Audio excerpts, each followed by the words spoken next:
Alright. So the last time I was here, I was digging into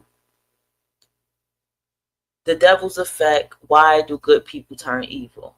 Right? Um, maybe I should have titled it part two. Yeah, let me do that. And so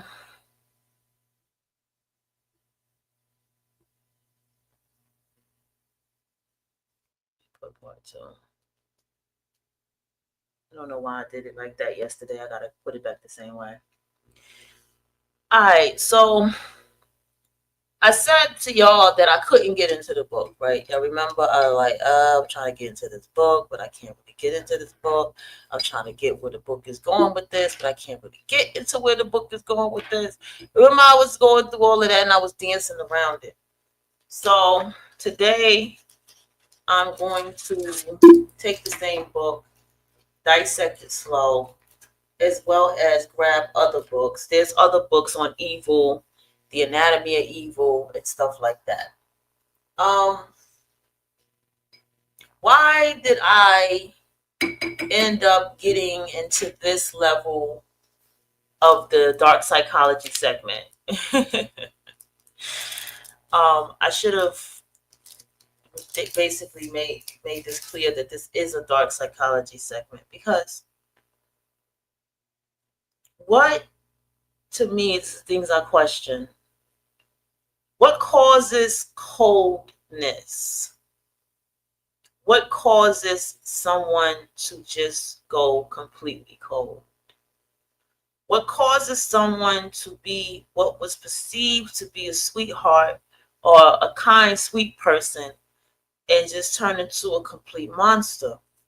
And I kept thinking about this, right? Applying it to myself and other people in my life. And I'm going to tell you something. These people were never so much good. On the outside, they were good, as in they were good at handling and internally what was going on. They were good at keeping their composure despite what life had going on. That's what they were good at. But that darkness was there in them and it just never came out. And that darkness began to come out when they hit Saturn return, 28 to 30, midlife crisis, mid 30, and then 40s and on.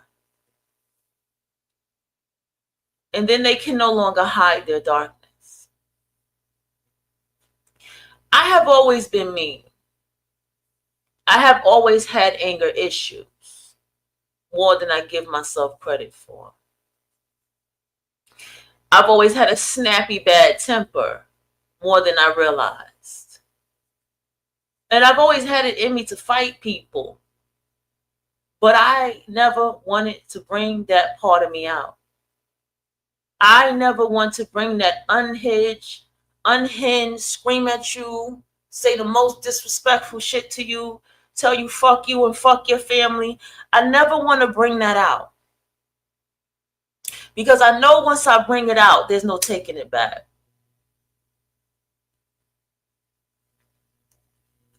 And I know I can say some real low, reckless, disrespectful shit, but I hold it back. So there was never no good. That's a lie. There's no such thing as someone was good before they turned evil. If you are truly a good person within, you're truly a good person within, right? Lady at my job, I try to be nice and this and that. And I was like, the word nice means dumb. You got to speak up. Can't just sit there. You got to speak up. Tell her that all the time. You got to understand that. The two times I got mad at work at somebody coming at me, it exploded. It exploded. And it was aggressive. And a lot of people backed up off of me. A lot of people didn't really like me after that. Then the second person, she backed way off of me and then she ran and told some shit. Think I don't know. Because what happens with people like this who have this kind of energy within ourselves, it's nasty when it comes out. I mean, I'm talking nasty. Throw a drink on somebody, spit at them, any nasty way to break them down emotionally, that's what we'll do.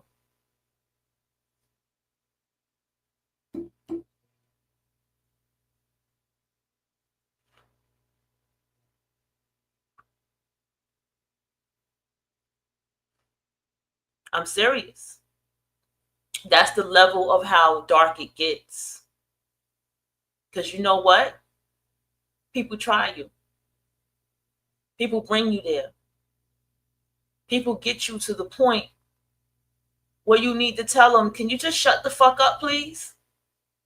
Lady, I don't care. Dude, I just don't care about this. Because a lot of times people don't see that they're being rude.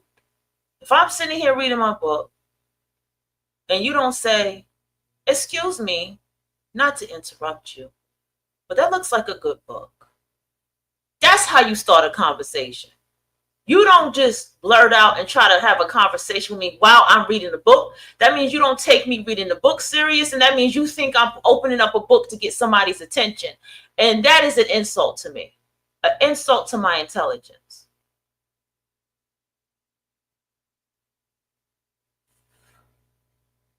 So you have all of these different things.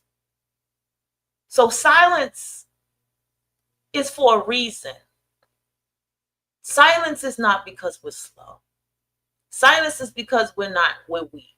Silence is because we know who we are, and we know how we get, and we know what we say can be offensive.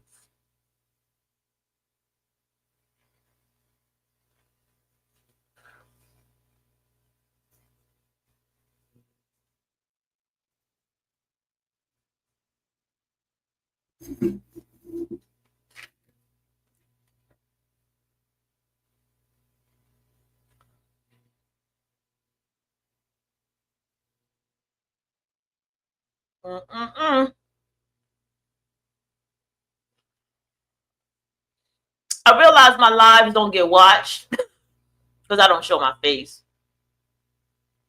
I was like, all these people that be live, and people just be tumbling in their live videos, and I have to realize because I don't show my face. I'm an avatar.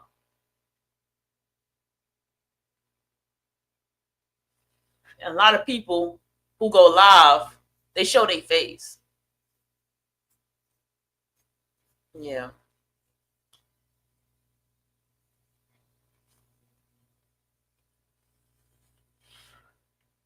All right, so I want to dissect this book, but let me first start here.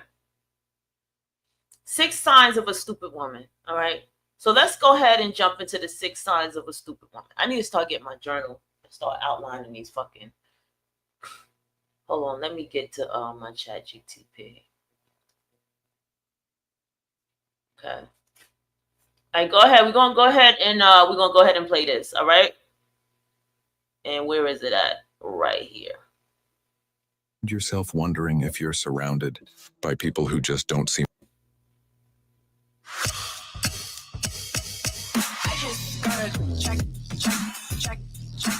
Have you ever found yourself wondering if you're surrounded by people who just don't seem to get it? Maybe you've noticed behaviors in certain women that leave you shaking your head, questioning their mindset, their decisions, or their way of looking at life. But here's the thing, understanding. These signs isn't just about pointing fingers. It's about protecting your own peace, avoiding unnecessary drama, and making better choices when it comes to relationships. And trust me, by the end of this video, you'll have a clearer perspective that could change the way you approach your love life forever. Before we dive in, make sure to subscribe to the channel and hit the like button if you're ready to unlock the wisdom of Stoic philosophy. And stick around until the end, because what you'll learn today could just be the wake-up call you need. Let's get started. Just pretend you've met someone in a completely unfamiliar social setting. Being in her company makes everything seem perfect. She's beautiful and fun, However, little things start to pile up, and you start to question her apparent intelligence. Also, intelligence is not what I am talking about. No, what we mean is the highly esteemed Stoic qualities of knowledge, self-awareness, and emotional intelligence. According to Seneca, a prominent Stoic writer, the greatest obstacle to living is expectancy, which hangs upon tomorrow and loses today. This suggests that our present decisions, especially regarding the people we associate with, might dictate our future. In particular, what are these signs that a woman is being naive? We may analyze each one separately. Sign number 1. She thrives on drama. Have you ever had a relationship that sent you on a wild roller coaster of emotions? The next minute, everything is fine, and suddenly you're in the middle of a fight over a late text message. As a result, you start to wonder what makes it so challenging every time. If you hear someone enjoying causing trouble, you should be on the lookout. Some women, and let's be honest, some men, have it worse than it needs to be. They crave disorder and find ways to cause it even when there isn't any. It's as if they can't go about their daily lives without feeling some kind of emotional pain. But the point is, a relationship isn't supposed to be a soap opera. An intelligent woman, on the other hand, seeks peace, not turmoil, because she knows that the way to power is not to become furious about trivial things, but to be tranquil. Jump back to your own romantic experiences. Ever dated someone who couldn't stop finding fault? Maybe she'd get angry if you didn't respond to her text message within 5 minutes. On the flip side, she'd accuse you of not caring enough and start fights if you went out with friends. It hurts a little at first, but it gets emotionally draining after a while. Why does this happen? Because drama is a form of attention-seeking for some women. If no one is talking, then something is wrong with their minds. They're used to chaos and now find peace unsettling. Before you know it, you're ensnared in a never-ending cycle of broken hearts and broken promises, deceiving yourself into believing that's love. On the other hand, if you find yourself being consumed by her emotional tempests, it's wise to pause and ask yourself, is this really the life I want? As stated by Marcus Aurelius, a wise Stoic, the mind, not external circumstances, is within your control. You will find the power you need once you recognize this. A wise woman understands that love should be a haven, not a battlefield. If that person accuses you of wrongdoing when none exists, you may want to reconsider your connection with her. If you're thinking, wow, this sounds just like my last relationship while watching this, please know that you're not alone. Everyone has been there. The key is to recognize the pattern and break out before it drains your power. I assure you, you're not alone. I want to know whether you've ever been in a relationship where the drama was superfluous. Share your story with me below. Sign number 2. She can't take responsibility. Right? This is very interesting that they refer to it as a stupid woman. So they're using a lot of drama with it. But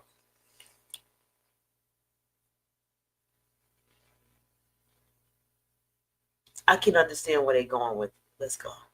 Right now, let me paint a picture for you. Picture this. You're in a relationship where everything is going swimmingly until it doesn't. It could be a small argument or something more serious, like a breakdown in communication with loved ones. But instead of talking it out rationally, she jumps to conclusions and says, "It's not my fault. You ought to have been more wise." Have you heard of this location before? If that's the case, you know how frustrating it is to work with someone who will always avoid doing their job. It's always someone else's fault, whether it's their parents, their ex-employer, or even you. But the reality is that if the other person can't take responsibility for their own acts, you and your relationship will never get anywhere. So let's be honest, we're all imperfect. Everyone makes mistakes. The ability to recognize mistakes, assess the current situation, and proceed is what distinguishes the intelligent from the foolish. According to Stoicism, understanding oneself is the source of true power. We suffer not from the events in our lives, but from our judgment about them, said Epictetus. Rather than trying to avoid making errors, the secret to a fulfilled life is finding ways to deal with them. But this naive woman, her victim mindset refuses to leave her side. No matter how bad things become, someone else is inevitably to blame. Staying around this type of person will lead to you being held responsible for things that were never your fault. Do you feel exhausted from it? Think about the relationships you've been in the past. Has somebody you're close with ever had trouble saying, I was wrong? How did you feel when that happened? Feeling down? Are you thirsty? Not valued? This is due to the fact that having an accountability partner is fundamental to every healthy relationship. Ollie and Anna seemed so perfect. And what people didn't know was she was screaming for help. Having a partner who is willing to grow alongside us is much more appealing than being with someone who is constantly looking for someone else to blame. Responsibility, on the other hand, is a strength, not a weakness. For a strong woman, she owns up to her mistakes, says she's sorry, and works to improve for the future. If you're looking for a life-altering event, discovering someone like that is it. You should exercise caution as a partner around someone whose lack of maturity manifests itself in their inability to take responsibility. Also, are you serious about wanting to be in a relationship where you're always the one to bear the emotional burden? Can you trust that the person you're spending time with will own up to their mistakes? Is it that everyone you ask for an explanation always finds one?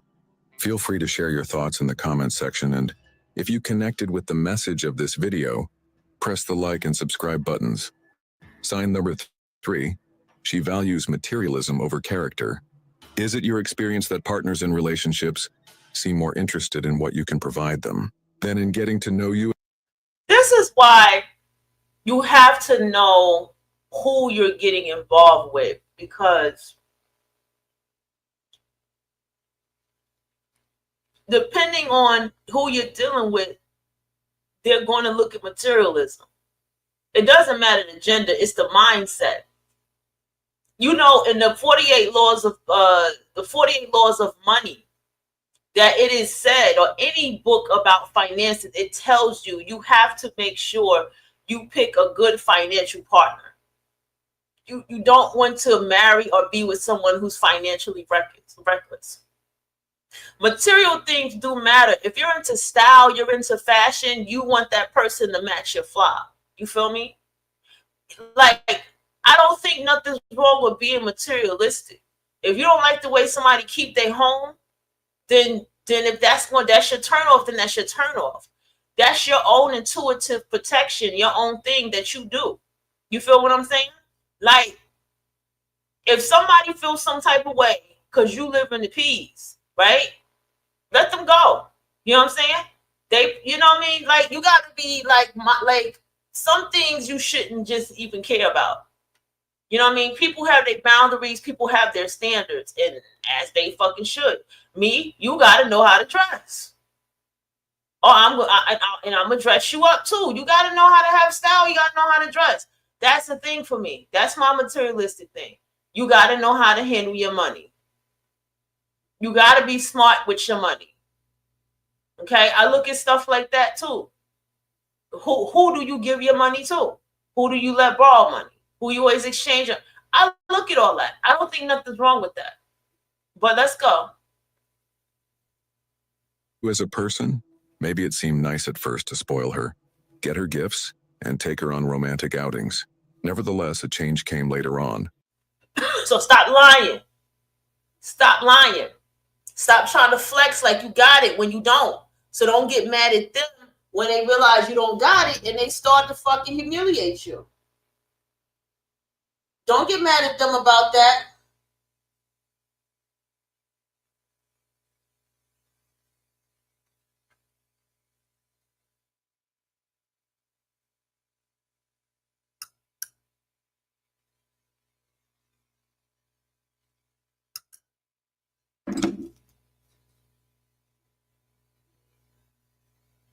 After deducting the expensive presents, lavish meals, and excursions, you started to see that there wasn't much left. If you've ever been in a relationship where one partner values material goods more than honesty and character, you could have experienced something similar. Trust me when I say this is a difficult road to go. At first, you might believe those are high expectations. You keep telling yourself things like, she just has good taste, or she deserves nice things. But deep down, you know you're still not good enough. It doesn't matter how much you provide. She'll always find something bigger, better, or more expensive to request. And the worst part? She is never satisfied. When was the last time you were in a relationship where your worth was judged only by your bank account?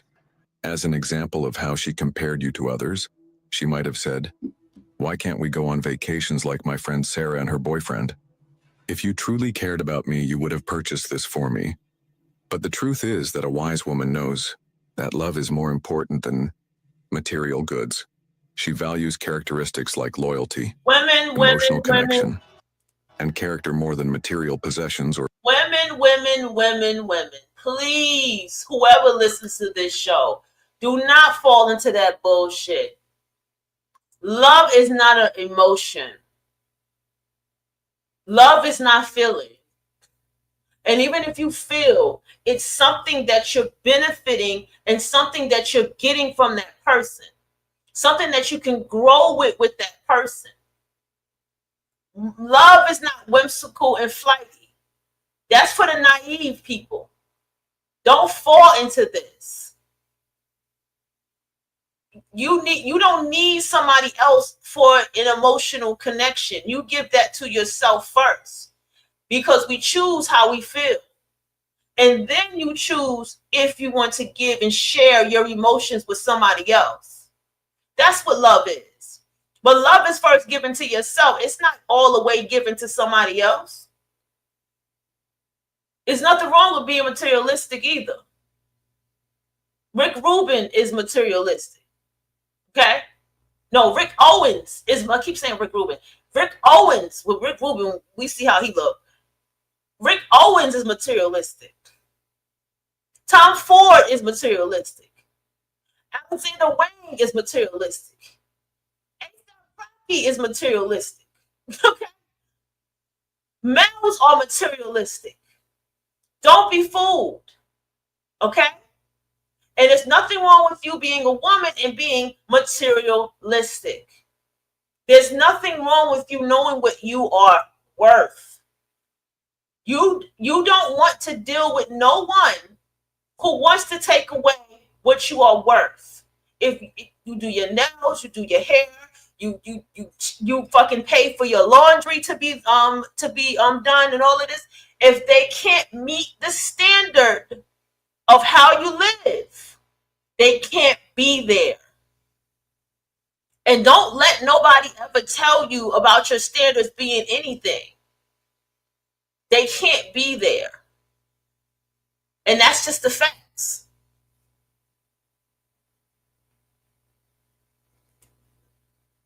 or a fancy trip. The Stoics believe that happiness is an inward condition and not something that can be bought or bought with money. Wealth consists not in having great possessions, but in having few wants. Seneca sums it up nicely: giving to a person who is always seeking more would never satisfy them. With a woman who values integrity, more than wealth, your efforts will be much appreciated. She values the significance of the performer more than the act itself when it comes to experiencing gratitude. Ask yourself if the person you're with values you, or if you're just a means to a goal for them. Post a comment if you've ever suspected that financial considerations, rather than feelings, were driving. I told my son, if you ain't got no money, you shouldn't be in no woman's face. Told him that straight up. You ain't got no money, you shouldn't be in no woman's face. And that's my Taurus baby. So it made sense that he had a mother to tell him that. I need y'all to stop with the bullshit. When you out here, you grown, you need money. You got bills you gotta pay. You got car notes you gotta pay. You got you got mechanical shit you gotta pay, unless you got a family member hook up. Don't nothing in this life come free. If somebody want to bring some broke ass romantic love and that's what you want, then go be it. So be it. But you don't have to accept nobody broke ass romantic love. If somebody wants some broke ass romantic shit, then they can go have it with somebody else. Okay? There's nothing wrong with that. And don't let nobody try to manipulate you out of who you are. This is why it's key to stand strong in who you are and not give a fuck. Don't get caught up with looks. Okay? To me, I don't give a fuck how you look. I mean, I'm a Libra telling you that. I don't give a fuck how you look. looks is important to me, but I don't give a fuck about that. I get into who you are. Okay? The thing is, people who look good and know that we look good, we like to dress good. We like to feel good. We like our environment to look good. And this is the problem where beauty can become so intimidating to people. Because people who know their worth and their beauty, they carry themselves with that. And the thing about being a beautiful person is people are always trying to break you. People are always trying to take that away from you. People are always trying to strip that from you because of how they feel about themselves. You don't let nobody do that. You have to be cocky enough to be like, I'm beautiful. I'm fine. Like, I don't know what you're talking about, but I look good. I don't know about you. You have to keep that kind of cocky unhingedness. It has to be a bit of narcissism in you in order to do that. I don't deal with feelings. You understand? I'm a partner. Yes, I deal with feelings with my partner and who I'm with because that's a choice. I choose how I feel. I don't let nobody make me feel like no kind of way. When I got unhinged and I said what I said to that fucking whore in the coven, I wanted to say that. I wanted to say that because I looked and I was like, bitch, really? Oh, boom, boom, boom, boom, boom, boom, boom. The most disrespectful shit. And I feel like I didn't get disrespectful enough. She was like, your mouth is reckless, puts respect on my name. Well, but I already had blocked her. I mean, left the thing or whatever. But the thing is, it don't matter. I wanted to get more nasty. And I went under another name and I got nasty. You get what I'm saying? Because it was more of, I wanted to do that to you. You see what I'm saying? Now, when it comes to a relationship or dealing with people, love is, really study what love is. Love is not about, women have to understand this patriarchy. They gave you this idea of that love was that. That's not what love is. That's not what love is. People don't understand. They get in these relationships and they're cheating and carrying on. And they don't understand why. People don't understand people in polyamorous relationships and all of these things. Because even people in polyamorous relationship understand that love is not all about this shit that y'all keep making it out to be. We've been lied to. We've been bamboozled. We've been brainwashed. That's the MK Ultra that has been put upon us that this is what love is when it's not. Remember, I haven't watched this video, so. A relationship. This speaks to a lot of folks. If you are finding this message valuable, please like and subscribe for further relationship guidance and stoic wisdom. Sign number 4. She constantly seeks validation. Right now, this is a big one. Did the people you were with constantly seek confirmation when you were around? Maybe you have told her the clothing was beautiful. Now all she wants is another compliment. On the other hand, she is always posting to her social media sites in the hopes of receiving validation through the comments and likes. It might have a charming and appealing appearance initially. She just likes attention, and that's okay. But you know deep down that it's exhausting. You can't help but feel that there's never enough love and attention for her. A woman with low self-esteem would never stop seeking affirmation. She is looking for fulfillment elsewhere to meet her own wants. What exactly is wrong with that? Words of encouragement, monetary gifts, or praise will never be enough for her. Let your mind wander to a situation where you were prompted to show your commitment time and time again. Is this anything you've ever encountered? Someone may have said that you didn't message her enough, didn't post enough compliments about her online, or didn't do enough to make her feel special when you were there. But the truth is, true love doesn't require approval all the time. Being touched, gaining confidence is an important part of the Stoic philosophy. Stop wasting time debating the qualities a good man ought to have, famously said Marcus Aurelius. Put out your best effort. The value of your worth is not determined by the views of others, but by your own deeds. A confident and well-informed woman doesn't need anyone's constant validation, not even yourself. She knows her worth and the love you give her even when you don't tell her all the time. But this not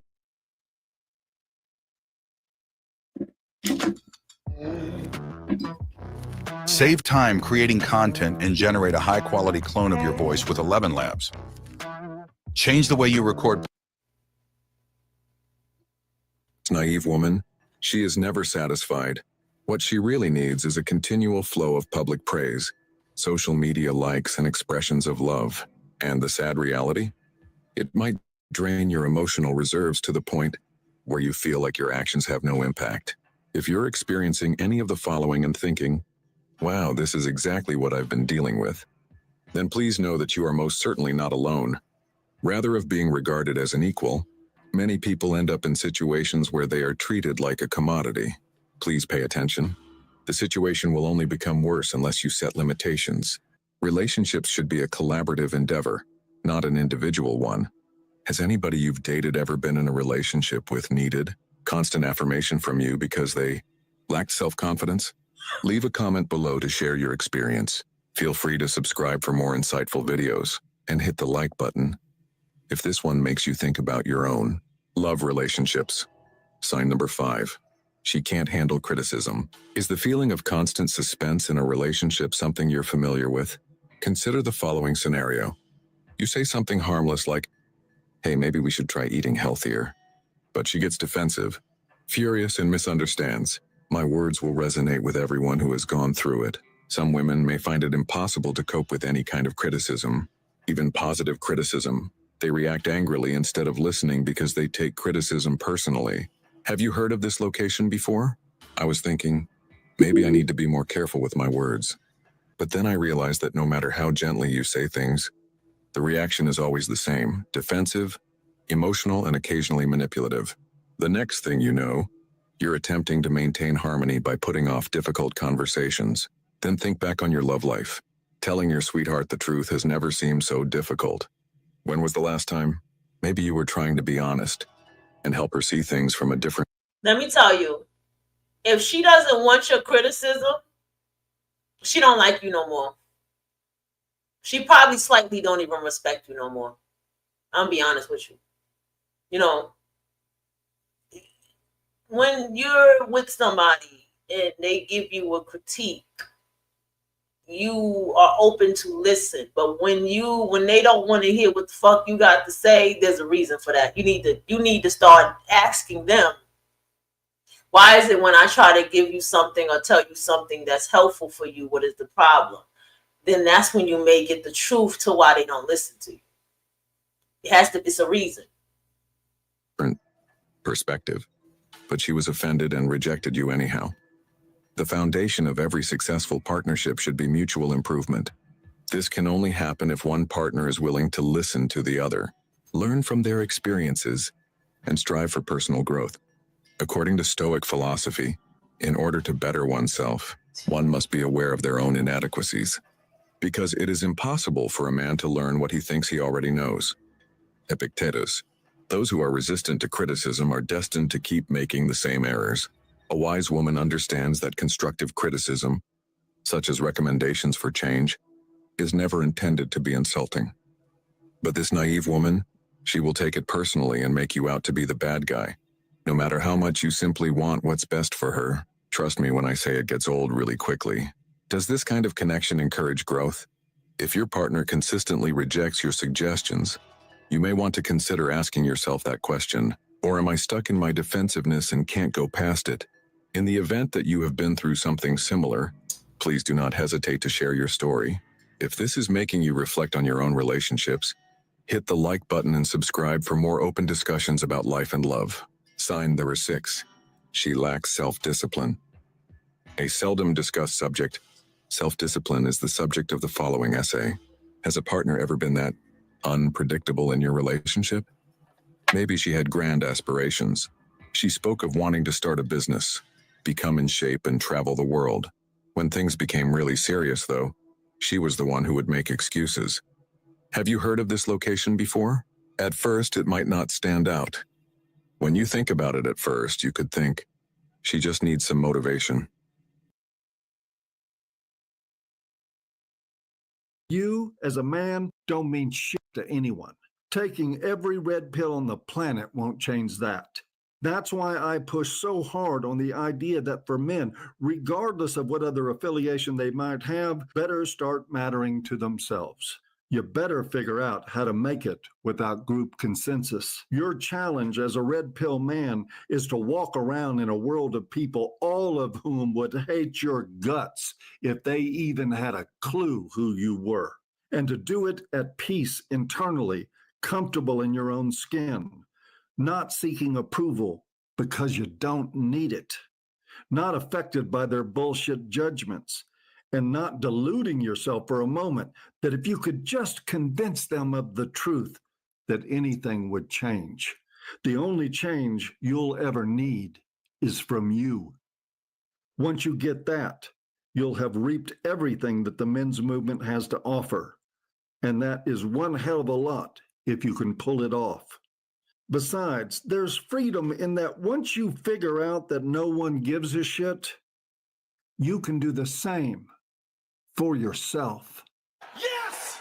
Yes! Make it so. This ad is for my red pill brothers who are awake to the fact that they live in a world that hates men, but are pleasantly surprised to hear someone say it out loud. Well, despite the fact that men are routinely demonized, denigrated, discriminated against, divorced, raped, shamed, blamed, bullied, and scapegoated for all the ills of society. Correct. Thank you. There is a light at the end. See, men, what y'all have to understand is y'all got to understand what the patriarch has done to y'all. See, y'all don't understand. Y'all think feminism is just for women. It's not. It's for you too. You got to understand what the whole white supremacy patriarchal system has done to males too. It didn't just do this to women. Of the tunnel, because there are people who do care about the pain, suffering, and injustices suffered by men just for being men. We don't believe you. We don't believe you. Those people are red-pilled men who have suffered the same injustices as you, but have freed themselves from the pain that comes from unending self-sacrifice and service to a gynocentric society that uses men as tools and then discards them once they have nothing left to give. These red-pilled men have freed themselves by going their own way, the meaningful and purposeful way, the fulfilling and self-actualizing way. Click the link to learn more. Stop complaining about the results you didn't get from the work you didn't put in.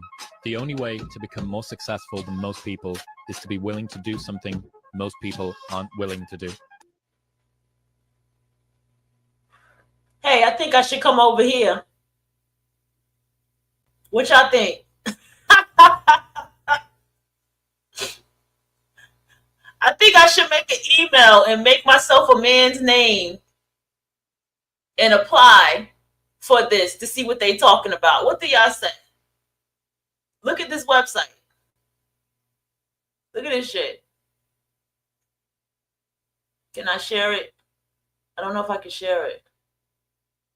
It's not going to let me share it, but this is the website, y'all.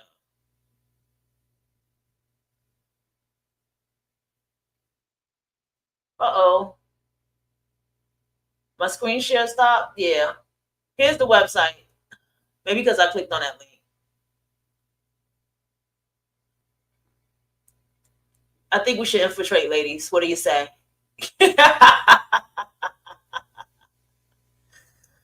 Oh, did it go away? Hold on.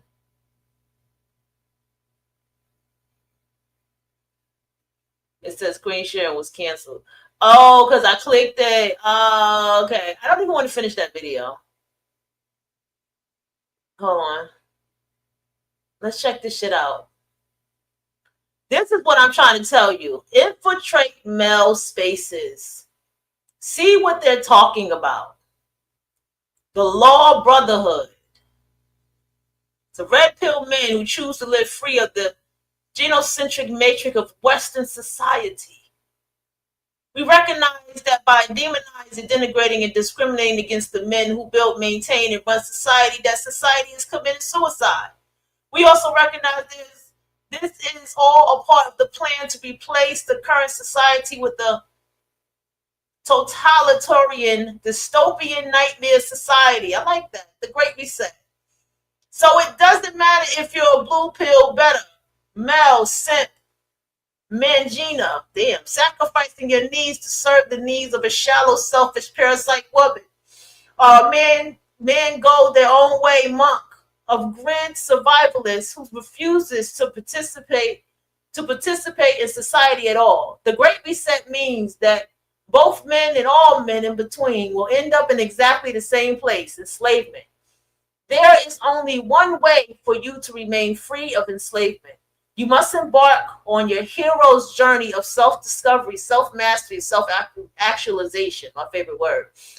The law, LAW, Brotherhood guides, supports, inspires, and empowers you to complete that journey. Chris Paradox. Okay. We guide red pill men to freedom from the hoop jumping hypocrisy of living with the feminist matrix that oppresses men while calling us oppressors. Actually, feminism tells men that you are suppressed too.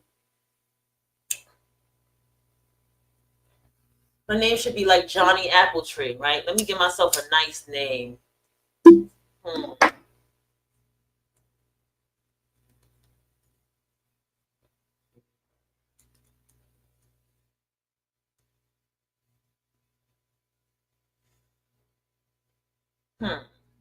Tristan Altwood.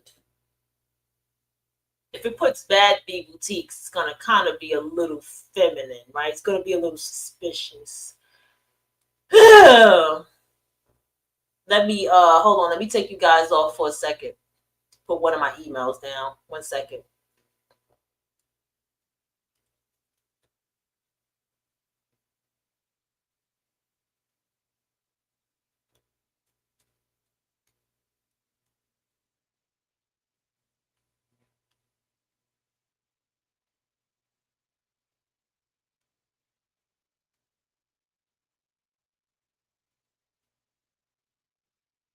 Let me, hold on, y'all. Let me get my verification code.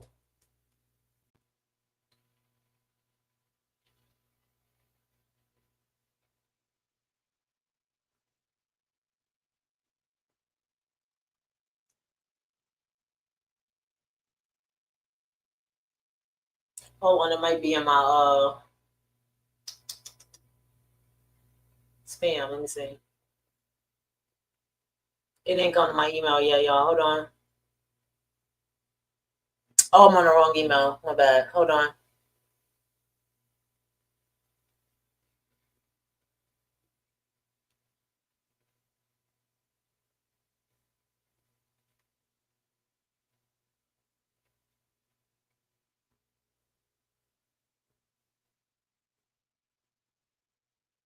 Hold on, y'all.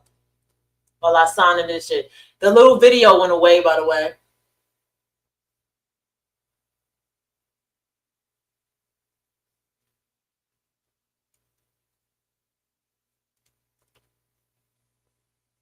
I think it's the same password. It's been the same password forever.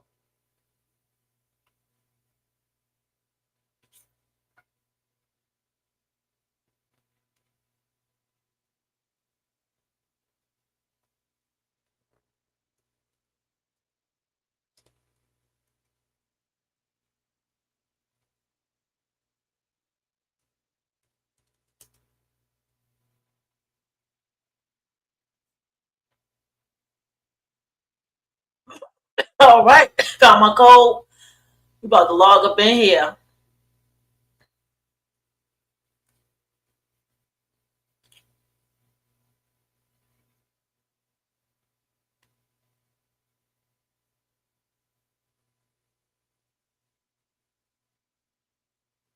Hold on. Let's just see the videos.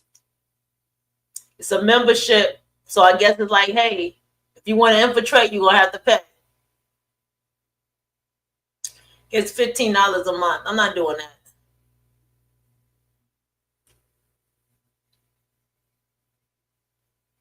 No. Hold on.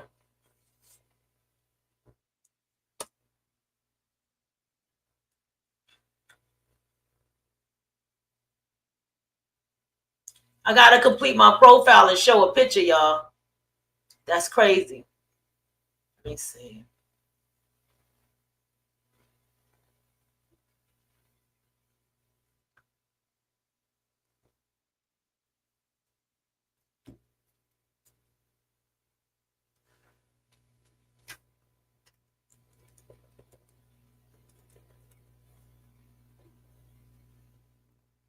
Alrighty now, my man tired of it all. My name's Tristan. Here we go, baby. This is how you infiltrate male spaces. Let's see what they talk about here. Hi, I'm Chris Paradox, and I help men who've been demonized, disrespected, and discarded by both the women in their lives and society as a whole to go from alienated, angry, and apathetic to totally reinventing themselves and discovering their higher purpose so that they can live rich, meaningful, and fulfilling lives of adventure, even while Western society collapses and the powers that be institute the dystopian nightmare of the Great Reset.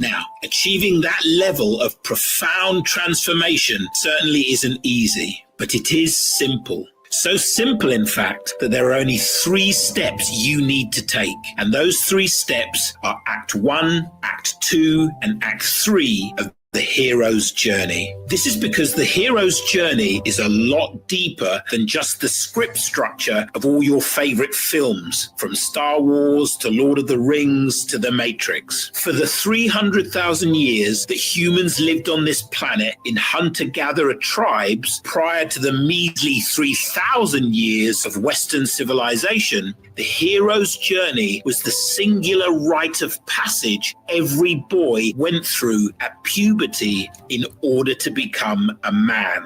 Before going into the wilderness for 4 days and 4 nights without food and water to survive the wild on their own and thus complete their vision quest, their quest to discover their deeper identity and their higher purpose.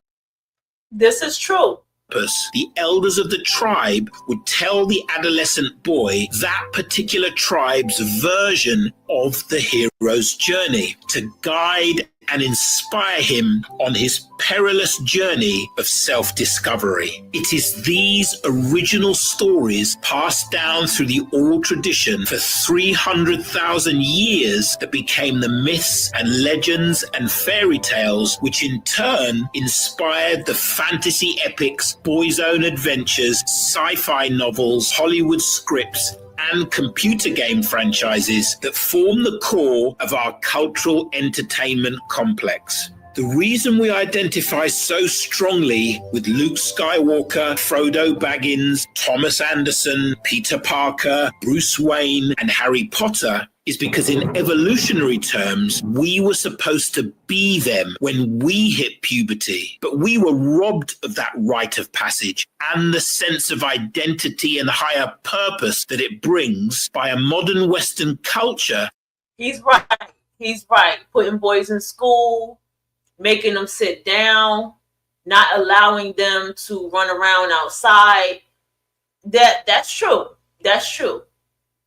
I agree with it. That sees boys and men as nothing but workers and consumers and cannon fodder, rather than vitally important members of the tribe that simply cannot grow up and contribute to the tribe until they've faced their fear of death and by so doing gained answers to the 2 most important questions in life. Who am I really? And why am I really here?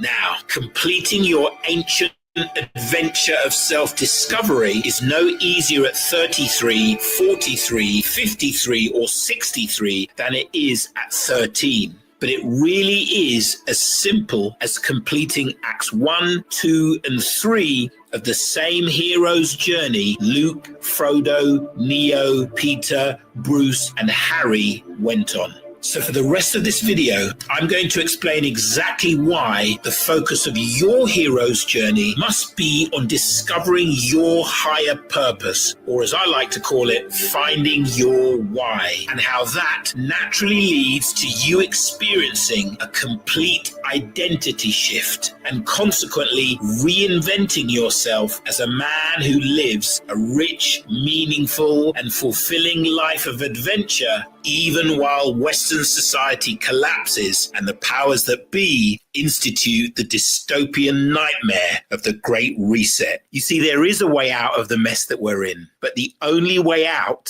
is in.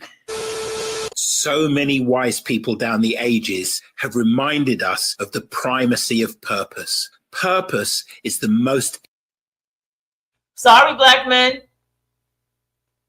Sorry.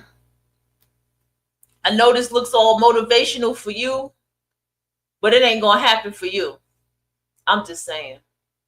important thing in a man's life. Yet very, very few men have a clear understanding of what their purpose in life is. And we wonder why so many men are depressed and feel their lives are meaningless and are unfulfilled, broken, hollow shells of men. It's because we lack purpose. And because we lack purpose, we lack meaning. Meaning and purpose is what makes you feel alive. Meaning and purpose make you jump out of bed every morning like you did when you were a little child, excited to live the adventure of a new day. It doesn't matter how old you are. You have to understand, when you understand the biology of males, and that's going to be in the Black Woman's Guide too, about understanding this, especially when you have sons.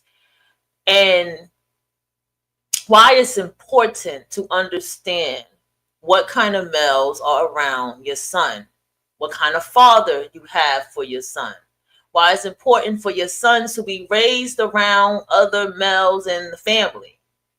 I know a lot of Black women want to advocate this single mother raising your sons, raising all of that. No, you can single mother raise your daughters.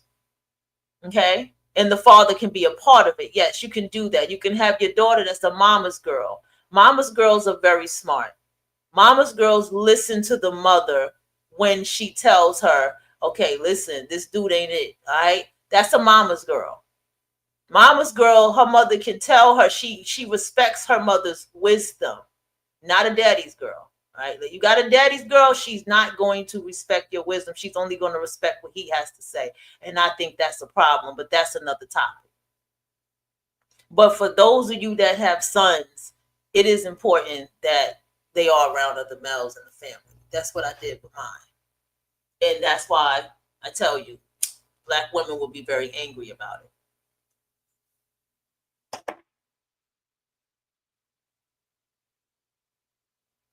I don't have to listen no more. I already see what it is. It's going to come to my email. All right, so let me go into a bit of the evil topic.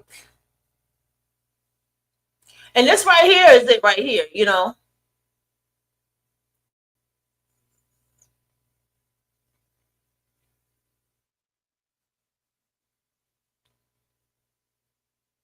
One second.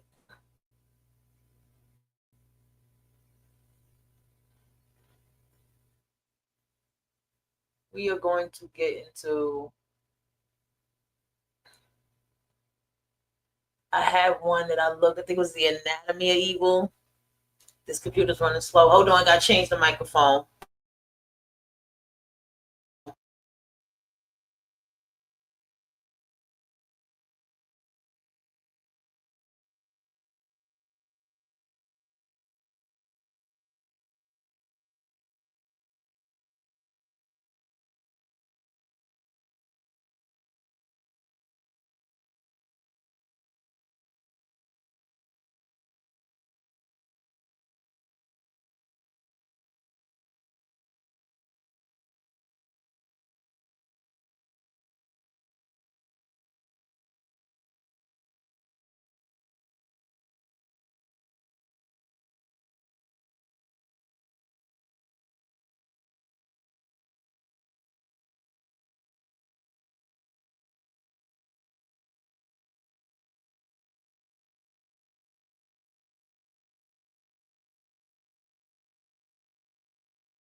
The Science of Evil, On Empathy and the Origins of Cruelty, by Simon Baron-Cohen. Narrated by Jonathan Cowley. Copyright 2011 by Simon Baron-Cohen. This unabridged audiobook is published by arrangement with Simon Baron-Cohen and Brockman Incorporated, and was produced in the year 2011 by Tantor Media Incorporated, which holds the copyright thereto. 1. Explaining evil and human cruelty. When I was 7 years old, my father told me the Nazis had turned Jews into lampshades. Just one of those comments that you hear once and the thought never goes away. To a child's mind, even to an adult's, these two types of things just don't belong together. He also told me the Nazis turned Jews into bars of soap. It sounds so unbelievable, yet it is actually true. I knew our family was Jewish, so this image of turning people into objects felt a bit close to home. My father also told me about one of his former girlfriends, Ruth Goldblatt, whose mother had survived the concentration camp. He had been introduced to the mother and was shocked to discover that her hands were reversed. Nazi scientists had severed Mrs. Goldblatt's hands, switched them around, and sewn them on again so that if she put her hands out palms down, her thumbs were on the outside and her little fingers were on the inside. Just one of the many experiments they had conducted. I realized there was a paradox at the heart of human nature. People could objectify others, that my young mind was not yet ready to figure out. Years later, I was teaching at St. Mary's Hospital Medical School in London. I sat in on a lecture on physiology. The professor was teaching about human adaptation to temperature. He told the students that the best data available on human adaptation to extreme cold had been collected by Nazi scientists performing immersion experiments on Jews and other inmates of Dachau concentration camp, whom they put into vats of freezing water. They collected systematic data on how heart rate correlated with duration of time in the water at 0 degrees centigrade. Hearing about this unethical research re-triggered that same question in my mind. How can humans treat other people as objects? How do humans come to switch off their natural feelings of sympathy for another human being who is suffering? These examples are particularly shocking because they involve educated doctors and scientists, professions we are brought up to trust, performing unethical experiments or operations. Let's assume generously that these doctors were not being cruel for the sake of it, that the scientists doing the immersion experiments wanted to contribute to medical knowledge, to know, for example, how to help victims rescued after being shipwrecked in icy seas. Even the Nazi doctors who had sewn poor Mrs. Goldblatt's hands back to front may not, I assume, have been motivated to do cruel things for cruelty's sake. They too were presumably following their scientific impulse, wanting to understand how to test the limits of microsurgical procedures. What these scientists lost sight of in their quest for knowledge was the humanity of their subjects. It is an irony that the human sciences describe their object of study as subjects because this implies sensitivity to the feelings of the person being studied. In practice, the feelings of the subjects in these experiments were of no concern. Nazi laws defined Jews as genetically subhuman and ordered their extermination as part of the eugenics program of the time. Within this political framework, using the inmates of concentration camps as subjects in medical research might even have seemed to these doctors to be ethical if it contributed knowledge for the greater good. Cruelty for its own sake was a part of ordinary Nazi guards' behavior. Sadly, there is no shortage of horrific examples, but I have selected just one from the biography of Thomas Bergenthal. At just 9 years old, Thomas was rounded up with thousands of Jews and taken to Auschwitz. There he had to watch while an inmate was forced to hang his friend who had tried to escape. An SS guard ordered the inmate to put a noose around his friend's neck. The man couldn't fulfill the order because his hands were shaking so much with fear and distress. His friend turned to him, took the noose, and, in a remarkable act, kissed his friend's hand and then put the noose around his own neck. Angrily, the SS guard kicked the chair away from under the man to be hanged. 9-year-old Thomas and the other inmates, watching the man kissing his friend's hand, rejoiced at that simple act that said without words, "I will not let my friend be forced to kill me." Thomas survived Auschwitz, perhaps because his father taught him to stand close to the shed when Dr. Mengele was making his selection of who would die, and described this story in his book, A Lucky Child. The empathy within the friendship comes through so powerfully in this awful situation, as does the extreme lack of empathy of the guard. If the aim was to punish or to set an example, the guard could have just shot the escapee himself. Presumably, the guard chose this particular form of punishment because he wanted the two friends to suffer. Today, almost half a century after my father's revelations to me about the extremes of human behavior, my mind is still exercised by the same single question. How can we understand human cruelty? What greater reason for writing a book than the persistence of a single question that can gnaw away at one's mind all of one's conscious life? What other question could take root in such an unshakable way?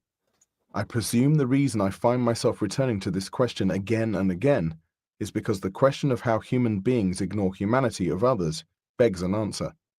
Yet, answers are not forthcoming. Or at least, those answers that are available are in some way unsatisfying. If the answers were sufficient, the question would feel as if it had been answered and the matter settled. There would be no need to restlessly and repeatedly return to it. Clearly, better answers are still needed. The standard explanation is that the Holocaust, sadly as we shall see, echoed in many cultures historically across the globe, is an example of the evil that humans are capable of inflicting on one another.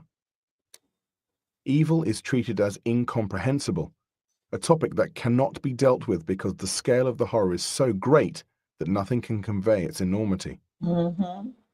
The standard view turns out to be widely held, and indeed the concept of evil is routinely used as an explanation for such awful behaviors. Why did the murderer kill an innocent child? Mm-hmm. Because he was evil.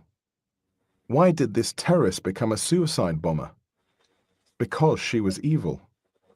But when we hold up the concept of evil to examine it, it is no explanation at all. For a Just to jump in a bit, I have the question of, does evil mean murder, right? Or unaliving someone? Does evil have to be that? Because if I see someone begging on the street with a child, I'm not going to give a fuck. This is my hard-earned fucking money. I'm not giving you nothing. Take your ass to the social service building and get some fucking help. Go to a shelter and get some help. Is that evil? Or am I justified because this is my fucking money and I know that this world is wicked and that people are tricksters and manipulators and users? So is that evil? And that's the question that I pose as I go through these different books to see which one we're going to really read through. scientist, this is, of course, wholly inadequate. What the Nazis and others like them did was unimaginably terrible. But that doesn't mean we should simply shut down the inquiry into how people are capable of behaving in such ways, or use a non-explanation, such as saying people are simply evil. As a scientist, I want to understand what causes people to treat others as if they were mere objects. In this book, I explore how people can treat each other cruelly, not with reference to the concept of evil, but with reference to the concept of empathy. Unlike the concept of evil, empathy has explanatory power. In the coming chapters, I put empathy under the microscope. Turning people into objects. The challenge is to explain, without resorting to the all-too-easy concept of evil, how people are capable of causing extreme hurt to one another. So let's substitute the term evil with the term empathy erosion. Empathy erosion can arise because of corrosive emotions such as bitter resentment, or desire for revenge, or blind hatred, or a desire to protect. In theory, these are transient emotions, the empathy erosion reversible. But empathy erosion can be the result of more permanent psychological characteristics. The insight that empathy erosion arises from people turning other people into objects goes back at least to Martin Buber, an Austrian philosopher who resigned his professorship at the University of Frankfurt in 1933 when Adolf Hitler came to power. The title of Buber's famous book is Ich und Du, I and Thou. He contrasted the Ich-Du, I-You mode of being, where you are connecting with another person as an end in itself, with the Ich-Es, I-It mode of being, where you are connecting with a person or object, so as to use them for some purpose. He argued that the latter mode of treating a person was devaluing. When our empathy is switched off, we are solely in the I mode. In such a state, we relate only to things or to people as if they were just things. Most of us are capable of doing this occasionally. We might be quite capable of focusing on our work without sparing a thought for the homeless person on the street outside our office. But whether we are in this state transiently or permanently, there is no thou visible, at least not a thou with different thoughts and feelings. Treating other people as if they were just objects is one of the worst things you can do to another human being, to ignore their subjectivity, their thoughts and feelings. When people are solely focused on the pursuit of their own interests, they have all the potential to be unempathic. At best, in this state, they are in a world of their own and their behavior will have little negative impact on others. They might end up in this state of mind because of years of resentment and hurt, often the result of conflict, or, as we see, for more enduring neurological reasons. Interestingly, in this state of single-minded pursuit of one's own goals, one's project might even have a positive focus, helping people, for example. But even if the person's project is positive, worthy, and valuable, if it is single-minded, it is by definition unempathic. So now we've made a specific move, aiming to explain how people can be cruel to each other, not out of evil, but because of empathy erosion. While that feels marginally more satisfying as an answer, it is at least the beginning of an explanation. It is still far from complete. Empathy erosion as an explanation begs the further questions of what empathy is and how it can be eroded. But at least these are tractable questions, and ones we shall attempt to answer as we proceed through this book. By the end of our journey, there should be less of a nagging need for answers to the big question of understanding human cruelty. The mind should be quieted if the answers are beginning to feel satisfying. But before we delve into the nature of empathy, let's look at a handful of factual examples from around the world to prove that the awful things the Nazis did were not unique to the Nazis. We have to go through this if only to eliminate one, in my opinion, absurd view, which is that the Nazis were in some way uniquely cruel. As you'll see, they weren't. Empathy erosion around the globe. Erosion of empathy is a state of mind that can be found in any culture. In 2006, I was in Kenya with my family on holiday. We landed in Nairobi, a massive international city swirling with people. Sadly, Nairobi is home to one of the largest slums in Africa. People sleeping on the streets, mothers dying of AIDS, malnourished children begging or doing anything they can to survive.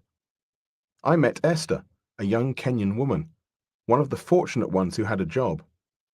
She warned me to be careful of the rising crime in Nairobi. I was in the supermarket, she said. Suddenly, a woman near me who was queuing to pay for her groceries let out a scream. A man behind her had cut off her finger. In the commotion, the man slid the wedding ring off the severed finger and ran off into the crowds. It all happened so quickly. This is a shocking example of what one person can do to another. Formulating the plan to go out into the crowded supermarket to steal is easy enough to comprehend, especially if a person is starving. Formulating the plan to take a knife along is a bit harder to identify with, since it indicates clear premeditation to cut something. But for me, the key is to imagine the mind of the person in the seconds just before the act of cutting. At that very moment, presumably all that is visible to the thief is the target, the ring, a small object that could feed him for weeks. All that is lying between him and his next meal is the woman's finger that has to be severed. The fact that the finger is attached to a hand is mere inconvenience, and cold logic points to the solution: detach it. The fact that the hand is attached to a person, with her own life and her own feelings, is at that moment irrelevant. Out of mind. It is an example of turning another person into no more than an object. My argument is that when you treat someone as an object, your empathy has been turned off. This example might suggest that someone capable of this crime had a momentary blip. Could the perpetrator's desperation, hunger, and poverty have been so overwhelming that he temporarily lost his empathy for the victim? We have all experienced or observed in others such transient states where afterward one's empathy recovers. I'm guessing that during your transient lapses in empathy, nothing as awful happens as we saw in this example. This suggests that what this man did to this woman was more than a transient lapse. My concern in this book is with this more enduring phenomenon, the result of more stable traits where it is harder, if not impossible, to recover empathy and where the consequences can be extremely serious. We are going to take a close look at people in the population who desperately need empathy but who, for various reasons, don't have it, and probably never will. But more of that later. For now, I'm going to limit myself to 4 other examples of empathy erosion around the planet, because we don't need lots of distressing examples to have proof that this can happen in any culture. Josef Fritzl built a cellar in his home in Amstetten in northern Austria. You probably heard about this case since it made worldwide headline news. On August 24, 1984, he imprisoned his daughter Elizabeth down in the cellar and kept her there for 24 years, telling his wife she had gone missing. He raped Elizabeth, day after day, from age 11 until well into her young adulthood.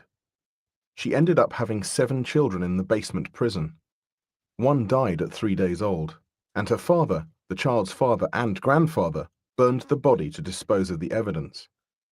Repeatedly during those 24 years, Josef and his wife Rosemarie appeared on Austrian television apparently distressed by Elizabeth's disappearance, appealing to the public to help them trace her. Josef claimed that 3 of Elizabeth's children mysteriously turned up on his doorstep, abandoned by their mother, and he and his wife, their grandmother, were raising them. The other 3 children grew up in the basement prison, ending up with major psychological disturbance. How could a father treat his daughter as an object and deprive her and 3 of his children/grandchildren of their right to freedom in this way? Where was his empathy? The next example of empathy erosion that stopped me in my tracks was a report on BBC's Newsnight programme. On July 24, 2002, rebel soldiers entered the Ugandan village of Pajong. Esther Rechan, a young mother, recalls what happened next. My 2-year-old was sitting on the veranda. The rebels started kicking him. They kicked him to death. I had my 5-year-old with me when the female rebel commander ordered all of us with children to pick them up and smash them against the veranda poles. We had to hit them until they were dead. All of us with children, we had to kill them. If you did it slowly, they would beat you and force you to hit your children harder against the poles. In all, 7 children were killed by their mothers like that. My own child was only 5. What was going through the minds of these rebel soldiers that they could force a mother to batter her own child to death? Now consider an example from a lesser-known Holocaust, one not committed by the Nazis. I heard about this when I went to Turkey last summer. The Turks are renowned for their warm, welcoming, friendly culture, but when they were under Ottoman rule, they regarded Armenians, a Christian sect, as second-class citizens. Indeed, as far back as the 1830s, Armenians were not even eligible to give testimony against Muslims in court. Their evidence was considered inadmissible. By the 1870s, Armenians were pressing for reforms, and during the 1890s at least 100,000 Armenians were killed. On April 24, 1915, 250 Armenian intellectuals were rounded up, imprisoned, and killed. On September 13th, the Ottoman Parliament passed a law decreeing the expropriation and confiscation of Armenian property, and Armenians were marched from Turkey to the Syrian town of Deir ez-Zor. En route, and in 25 concentration camps near Turkey's modern borders with Iraq and Syria, 1.5 million Armenians died. Some were killed in mass burning, others by injection of morphine, and yet others by toxic gas. It is a history that is not often told, and the genocide of the Armenians is clear proof if any were needed, the Holocaust was not unique to the Nazis. Here's my last example of extreme human cruelty, this time from the Congo. Mirindi Yoprazi was at home in her village of Ninja in the Walungu region of the Democratic Republic of Congo in 1994 when the rebels attacked. She told her story. They forced my son to have sex with me, and when he'd finished, they killed him. Then they raped me in front of my husband, and then they killed him too. Then they took away my 3 daughters. She hasn't heard of the 3 girls since. She describes being left naked while her house burned. I imagine, like me, you are astonished beyond words by this event. How do rebel soldiers lose sight of the fact that this person was a woman, no different from their own mothers? How can they treat her as an object in this way?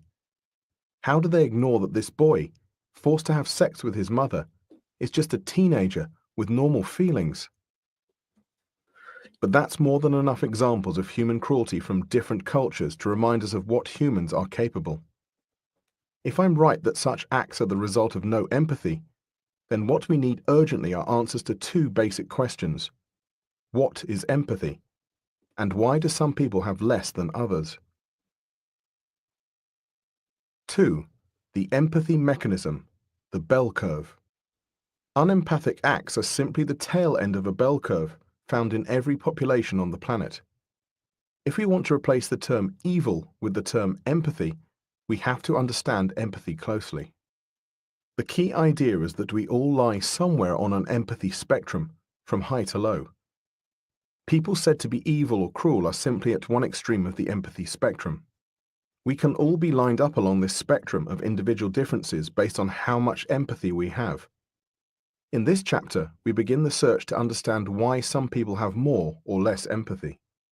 We need to understand the empathy bell curve both to get underneath the surface of this mysterious, powerful substance, empathy, and because at one end of this spectrum we find 0 degrees of empathy. But first, we need a definition of empathy. There are lots of ways to define it, but here's how mine begins. Empathy occurs when we suspend our single-minded focus of attention and instead adopt a double-minded focus of attention. Single-minded attention means we are thinking only about our own mind, our current thoughts or perceptions. Double-minded attention means we are keeping in mind someone else's mind at the very same time. This immediately gives a... And in dark psychology, we understand that people can manipulate empathy. See, if someone sees a woman with children in the street and she wants money for her and her children, somebody's empathy will help her, feed her, give her money, right? That's what your empathy would do. But that person can be manipulating your empathy by lying.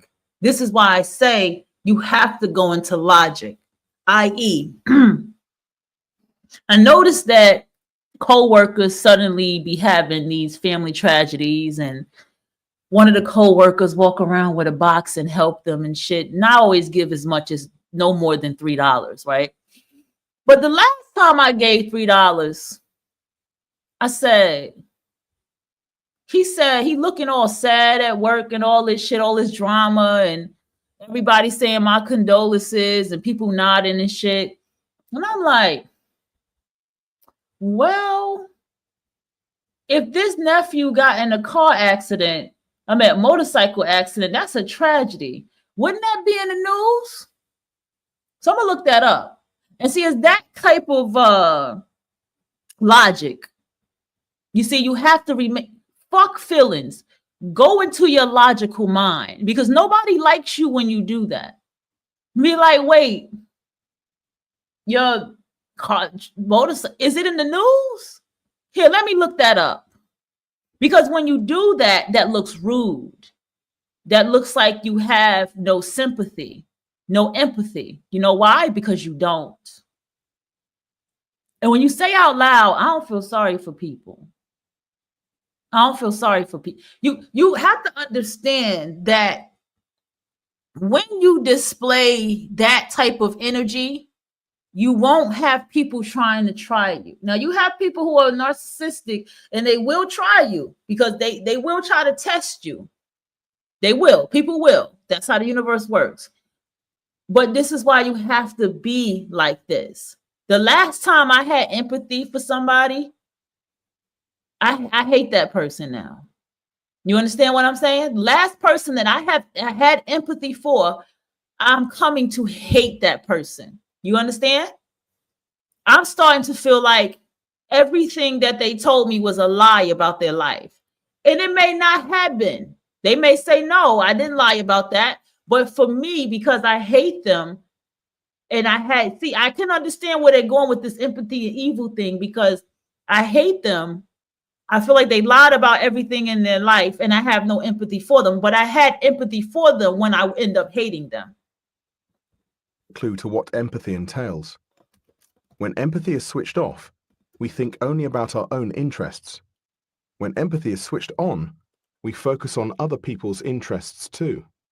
Sometimes attention is compared to a spotlight, so this new definition of empathy suggests our attention can either be a single spotlight, shining through the darkness on our own interests, or it can be accompanied by a second spotlight, shining on someone else's interests. But the definition of empathy doesn't stop there. This first part of the definition merely delineates the form that empathy takes, the dual focus. It also hints at the kind of mechanism in the brain that empathy requires, a separation of how we reflect on two minds at once, self and other. We're going to look at empathy in the brain later in this chapter, but so far my definition ignores the process and the content of what happens during empathy. So we can extend the definition of empathy as follows. Empathy is our ability to identify what someone else is thinking or feeling, and to respond to their thoughts and feelings with an appropriate emotion. This suggests that there are at least two stages in empathy: recognition and response. The last motorcycle accident was April 2024. That supposedly happened at the end of the year. Okay? This is what I'm trying to tell you. Because that shit never left my mind. When I gave my little $2, whatever I gave, it just never left my mind. And I have learned it's not rude to be that way. It's not rude to be serious about your money either. It's not rude. It's not rude to ask questions. Because people are liars. People are manipulators. People are conniving and sleazy. People are users. You have to understand that about life. Both are needed, since if you have the former without the latter, you haven't empathized at all. If I can see in your face that you are struggling to lift your suitcase onto the overhead rack on the train, and I just sit there and watch, then I have failed to respond to your feelings of frustration. Empathy therefore requires not only that you can identify another person's feelings and thoughts, but that you respond to these with an appropriate emotion. Later in the book, I'll be introducing you to people with particular medical conditions in which one or both of these components of empathy are missing or fail to develop normally. When that second spotlight is working, and you are able to both recognize and respond, you cannot only ask someone how they are feeling, you can sensitively avoid hurting their feelings, think about how to make them feel good, and consider how everything you say or do impacts on them or others. When they tell you how they are, you can follow up not just on what they say, but also on how they say it, reading their face as if it transparently reflects their inner thoughts and feelings. If they are suffering to any degree, you just know to offer comfort and sympathy. But if your attention has a single focus, your current interest, goal, wish or plan, with no reference to another person's thoughts and feelings, then your empathy is effectively switched off. It might be switched off because your attention is elsewhere, a transient fluctuation in your state. For example, if you are rummaging frenetically through your belongings looking for something, your attention might be focused solely on your current goal of urgently finding something. At that moment, you might have lost sight of another person, or at least lost sight of their feelings. In such a state of one-sidedness, the other person, or their feelings, no longer exists. All that matters is solving your immediate problem, finding the object, fixing something, achieving whatever is on your mind. If someone interrupted you to ask what you were doing, your narrative would be one-sided, a report of your own current preoccupation. The language you would use to describe this state would be totally self-focused. In this book, we encounter people who are imprisoned in their own self-focus. Imprisoned because for them it is not a temporary state of mind after which their empathy can recover. For them, a self-focus is all that is available to them, as if a chip in their neural computer were missing. A temporary fluctuation in one's empathy is potentially rescuable. An enduring lack of empathy, as a stable trait, potentially is not. Being able to empathize means being able to understand accurately the other person's position, to identify with where they are at. It means being able to find solutions to what might otherwise be a deadlock between incompatible goals. Empathy makes the other person feel valued, enabling them to feel that their thoughts and feelings have been heard, acknowledged, and respected. Empathy allows you to make a close friend and to look after the friendship. Empathy avoids any risk of misunderstandings or miscommunication by figuring out what the other person might have intended. It allows you to avoid causing offense by anticipating how things will be experienced by another mind different from your own. Just because you thought your actions or words were harmless fun doesn't mean the other person will receive them in the same way. Although this book mostly focuses on the negative sides of too little empathy, it is vital to keep in mind these positive benefits of average or even superior levels of empathy. My definition of empathy so far presumes it is either present or absent. When our attention lapses into single focus, empathy has been turned off. When we shift our attention to dual focus, empathy has been turned back on. This portrait of empathy is a binary operation, off or on, like a light bulb in the head. In reality, empathy is more like a dimmer switch than an all or none switch. In science, dimmer switches suggest a spectrum or a quantitative scale, from low to medium to high. On this quantitative view, empathy varies in the population. Now imagine we had a way of measuring empathy. There are such instruments, so this is not idle science fiction, so that we could assign everyone an empathy score. The result is the familiar bell-shaped curve, or normal distribution. In this, we see that some people are high in empathy, some medium, and some low. I'm going to argue that some people are at the low end of this empathy dimension in a potentially permanent way, and that some, but not all of those at this extreme end, are whom we might call evil or cruel. That is, they never had much empathy, and they may never. Others may be at the low end of the empathy dimension because they experienced a transient shutting down of their empathy as a result of their current situation. That is, they had empathy and lost it, however briefly. But however you get to this low point on the empathy scale, the result can be the same. At that point, you become capable of dehumanizing other people, of turning other people into objects, and this can have tragic consequences. To turn to the key question of what determines whether a person is high, medium, or low in empathy, we need an empirical scientific study of empathy. And the start of any empirical study is measurement. Measuring empathy. As part of our research into the nature of empathy, my colleagues Sally Wheelwright, Bonnie Aoyung, and Carrie Allison and I developed a scale with which to measure empathy across the age range. Working with this creative team was fun. The adult version of the empathy quotient, EQ. 1. I can easily tell if someone else wants to enter a conversation. 2. I find it difficult to explain to others things that I understand easily when they don't understand it the first time.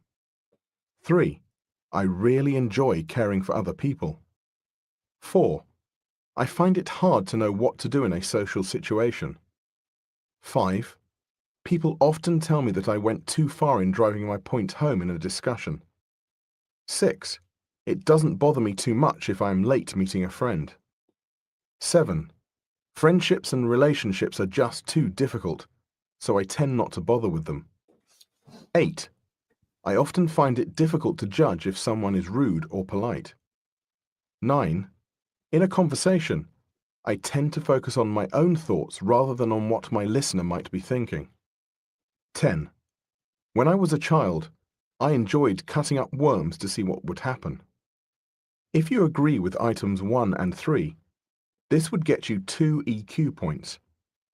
If you disagree with item 2 and items 4 to 10, this would give you a total. We hope you enjoyed this That was good. Okay.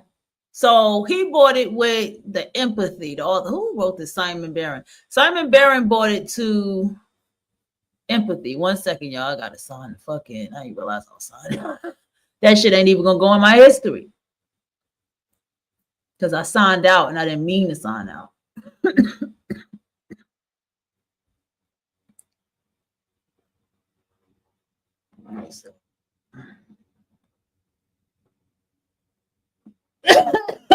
My phone don't charge. I can't wait to get a new phone, man.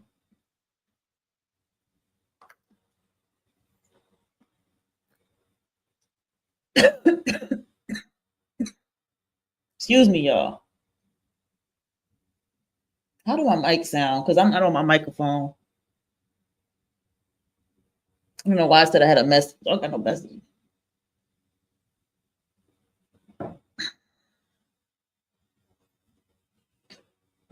What Motorola is this?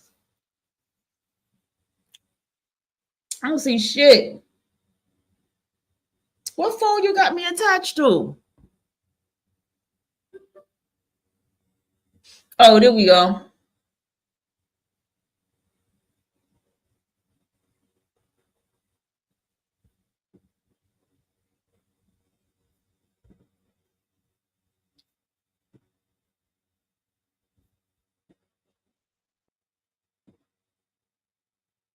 Took that shit long enough.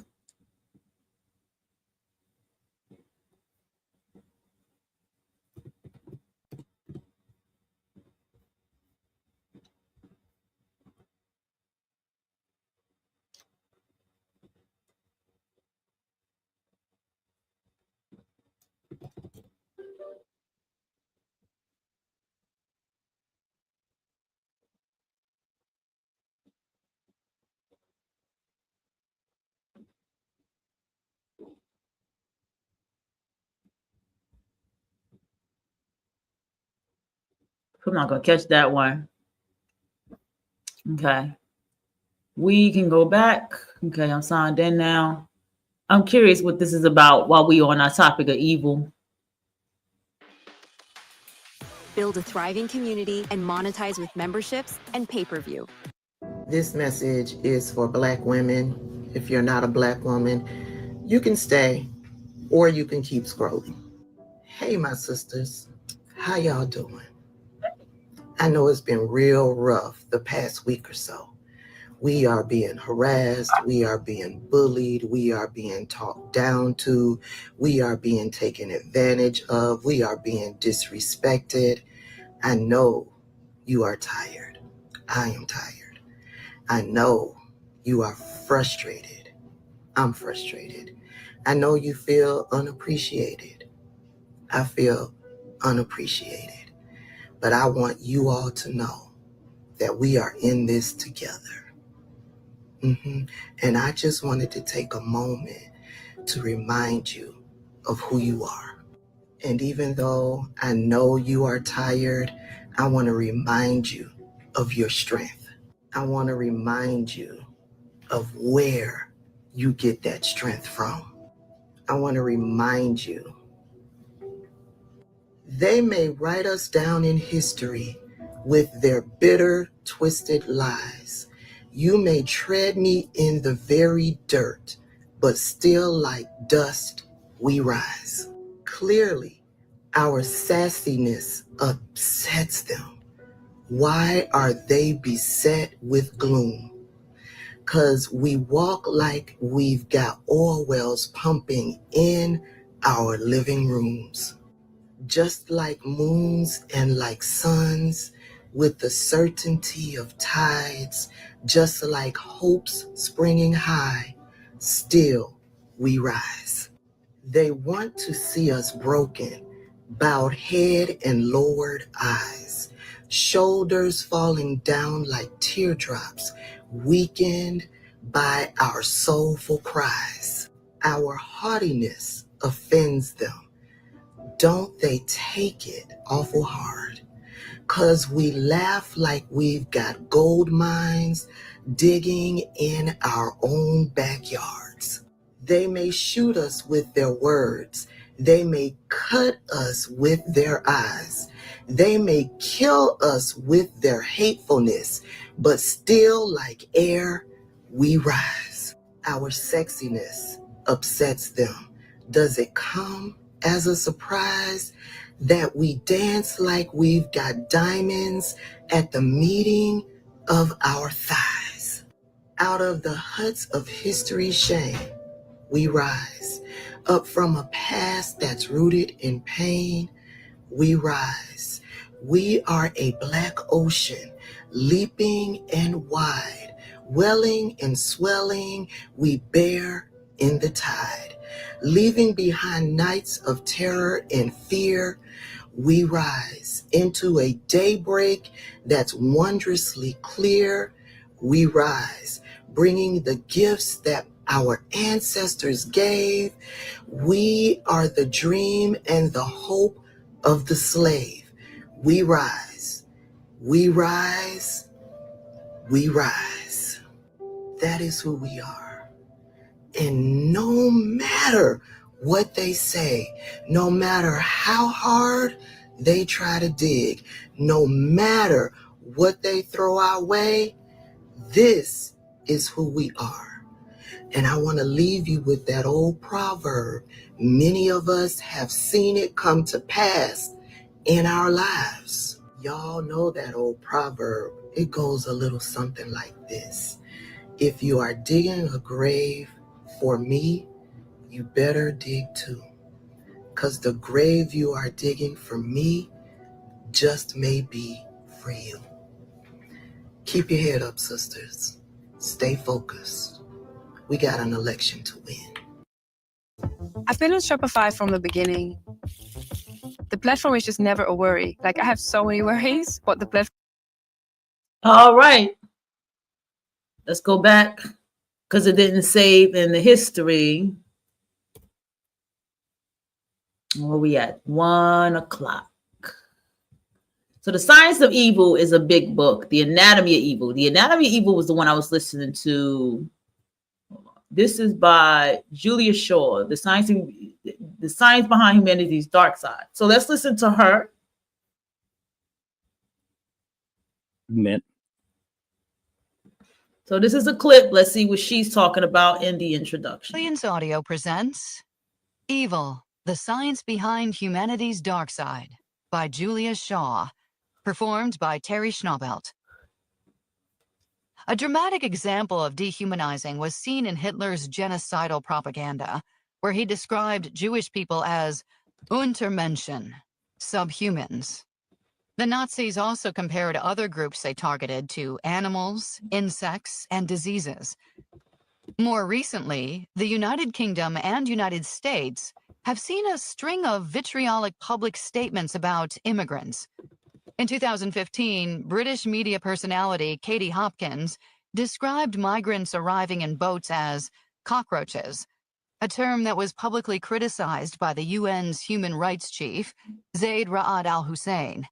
He retorted saying, "The Nazi media described people their masters wanted to eliminate as rats and cockroaches."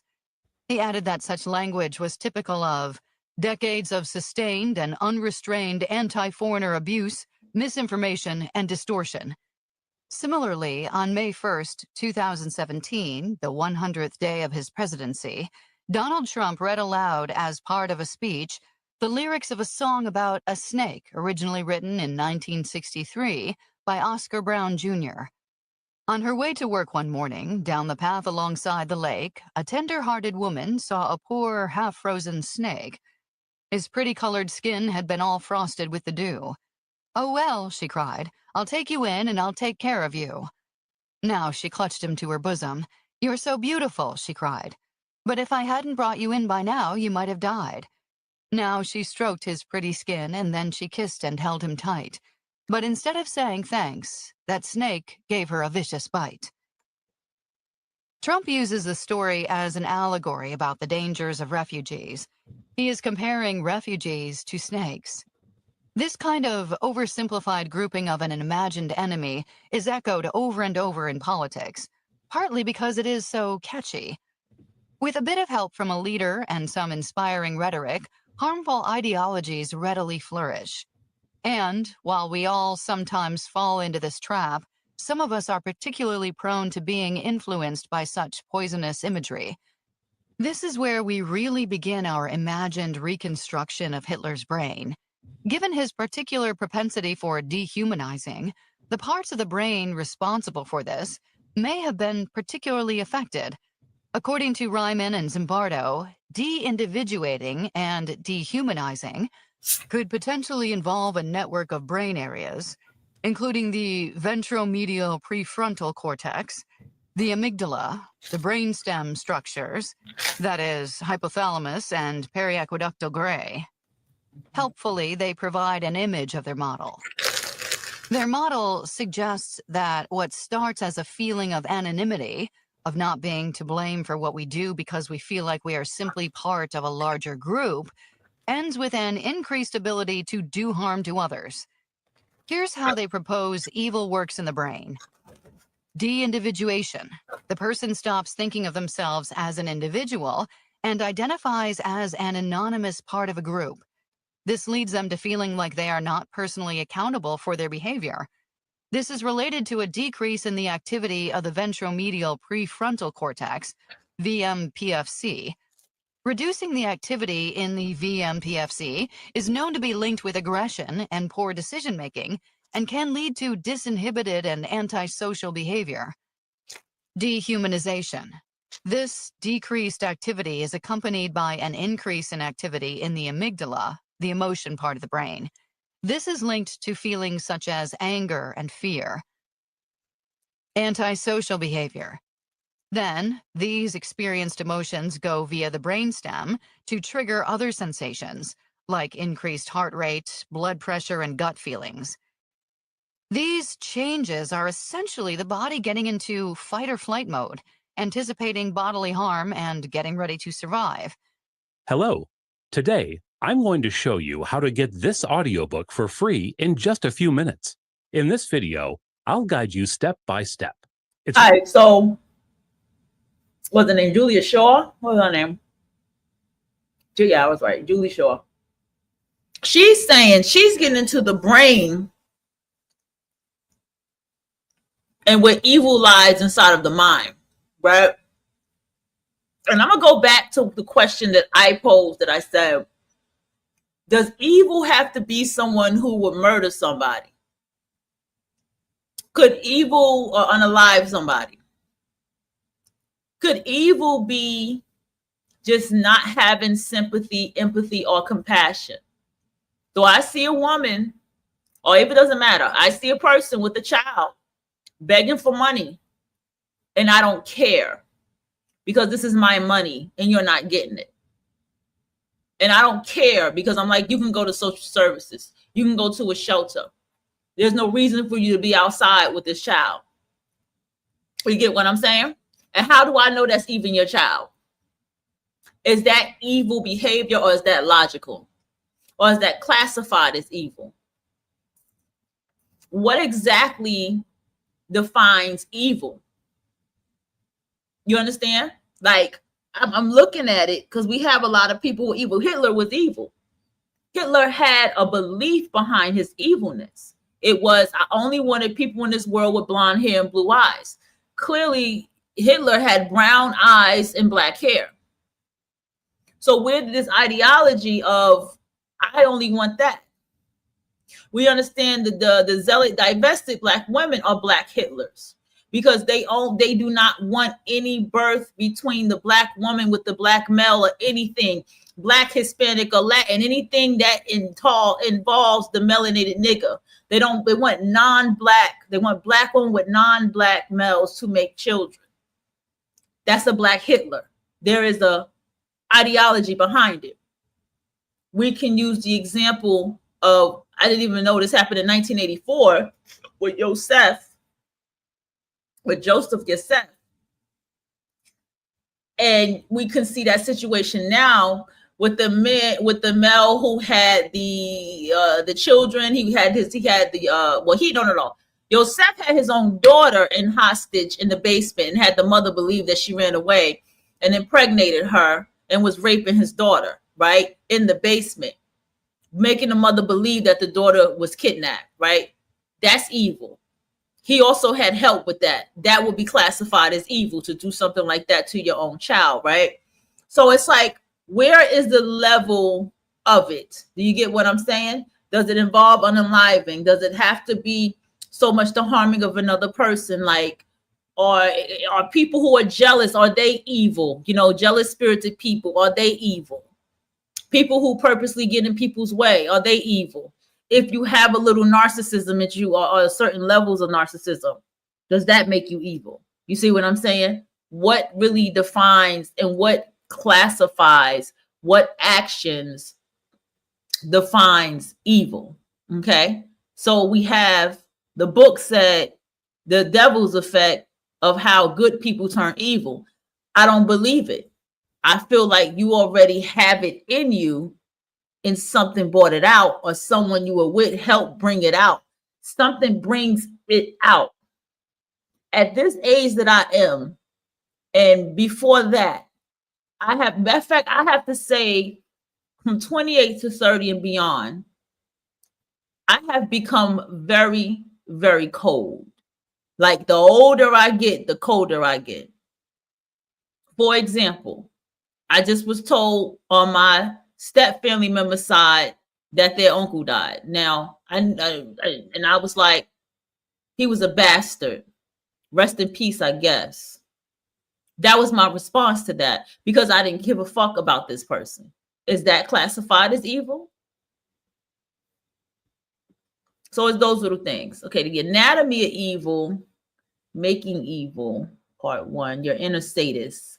Let's go with this one, because you could tell I was listening to it last night. Sleep listening to it. I think somebody's Making reading. Evil, Dr. Julia Shaw. 1. Your Inner Sadist, The Neuroscience of Evil. On Hitler's Brain, Aggression, and Psychopathy. When we talk about evil, we tend to turn our attention to Hitler. This is perhaps unsurprising, as Hitler perpetrated many of the acts Somebody pissing on somebody's grave is hilarious. that we associate with evil, including mass murder, destruction, war, torture, hate speech, propaganda, and unethical science. History and the world will forever be stained with his memory. A note to the pervasiveness of our automatic connection between general badness and Hitler is even reflected in everyday human interactions. In disparaging discussions, people who say or write things that others disagree with are often described as Nazis or like Hitler. Goodwin's law suggests that every online comment thread will eventually lead to a Hitler comparison.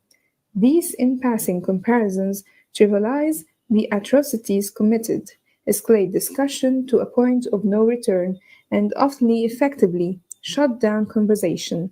But I digress.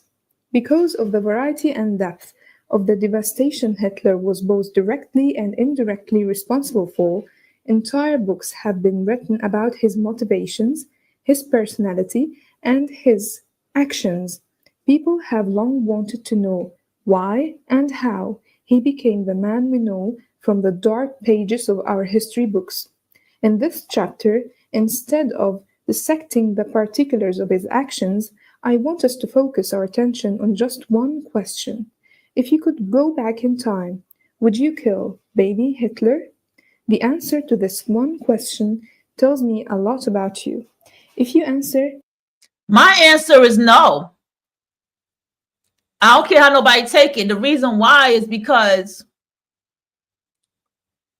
the world needs to see that this exists.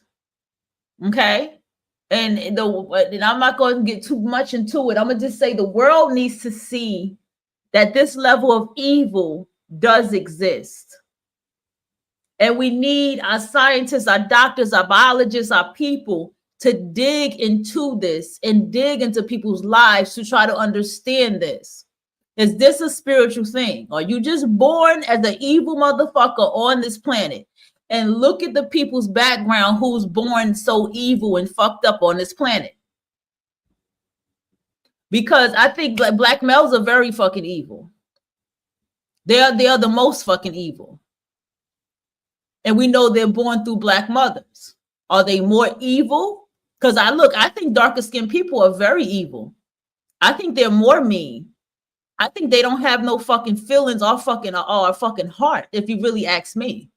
So we need to understand what is the foundation of this evilness. Yes, then you probably believe that we are born with the predispositions to do terrible things, that evil can be in our DNA.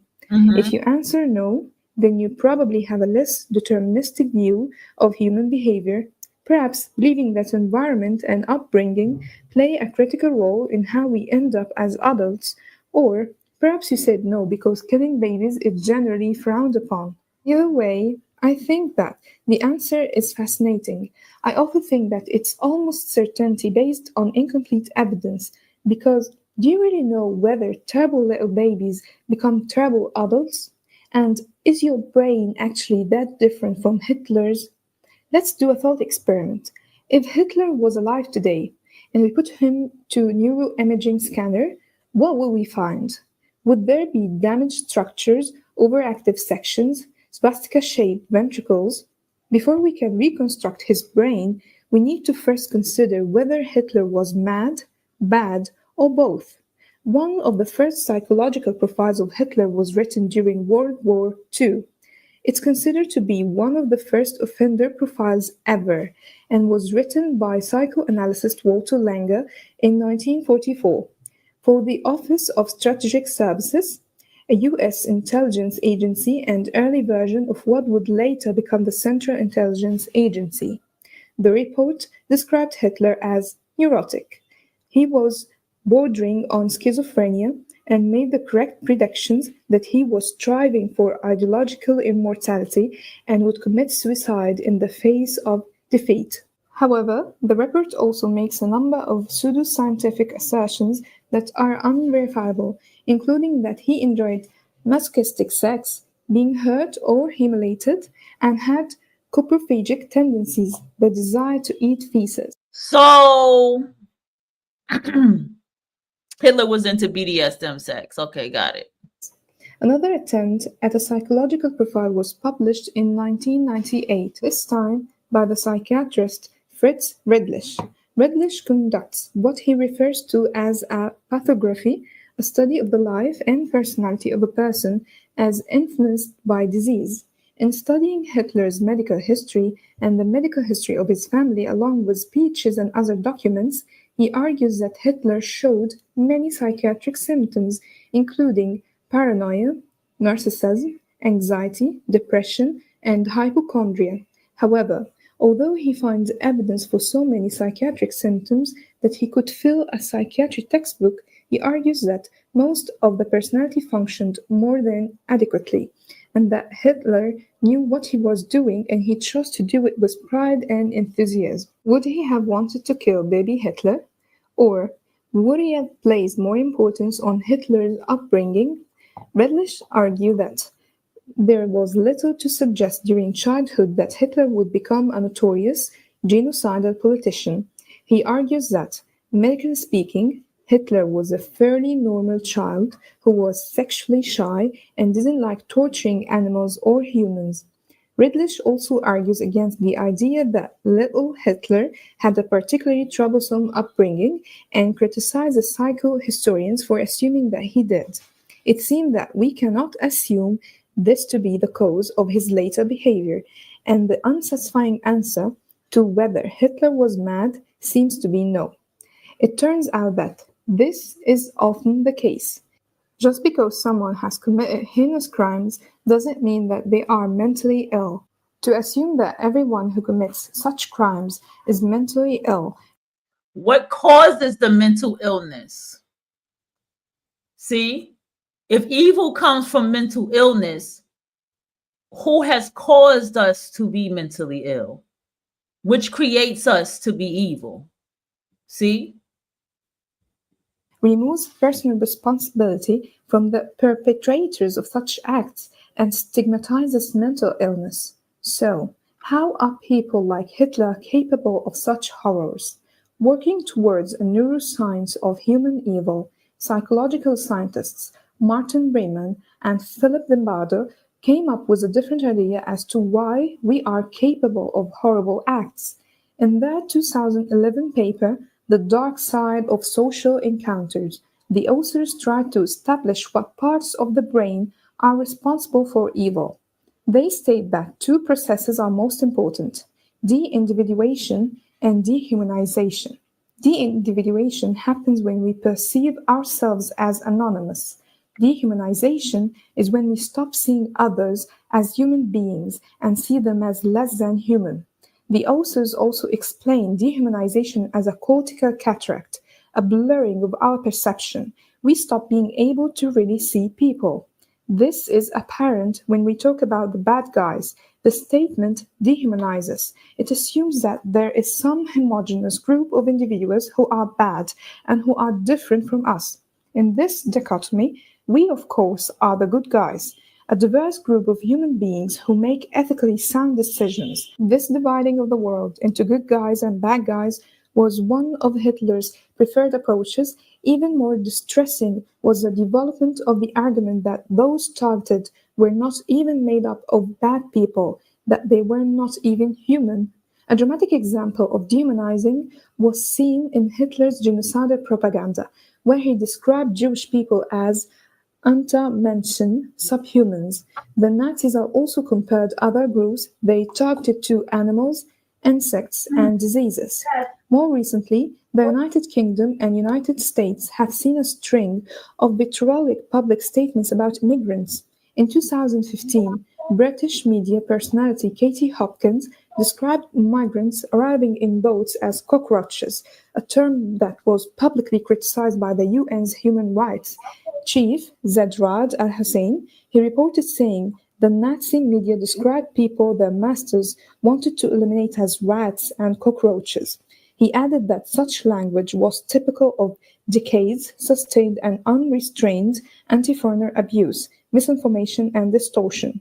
Similarly, on 1 May 2017, the 100th day of his presidency, Donald Trump read aloud as part of a speech the lyrics of a song about a snake originally written in 1963 by Oscar Brown Jr.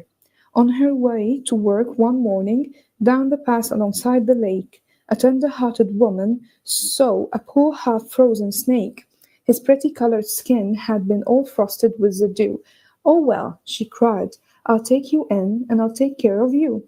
Now she clutched him to her bosom. "You are so beautiful." I got interrupted. So she's going back to this snake thing. This quote with the snake and how the snake was outside and it was cold. And it was beautiful and its beautiful skin. And then when she let the snake in the warm, the snake bit her. And it's funny that that was the actual first example, because before I even opened this book, right? Did I not use the example of that person with their child in the street? You see what I'm saying? You know, the universal laws are nasty. You understand? The universal, not nasty. They're mean. Self-preservation. You are what you attract. You are the universe. It makes you begin to look at people and what's around them and their experiences. It makes you look at people's situations and experiences and circumstances. And you begin to look around, and that tells you energetically who they are and what's going on around them.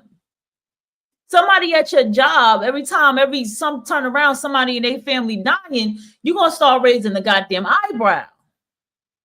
Either y'all motherfuckers are cursed or somebody's lying here, and I don't want to be a part of putting my money into this box to help you because I don't want karmically to happen to me what happened to you.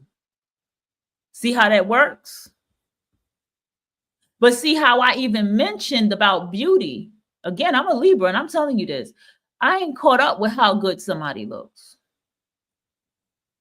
I don't give a fuck how good you look. I've been off that. For she cried, "But if I hadn't brought you in, by now you might have died." Now she stroked his pretty skin, and then she kissed and held him tight. But instead of saying thanks, that snake gave her a vicious bite. Trump uses the story as an allegory about the dangers of refugees. He is comparing refugees to snakes. This kind. Trump is a good master of speech.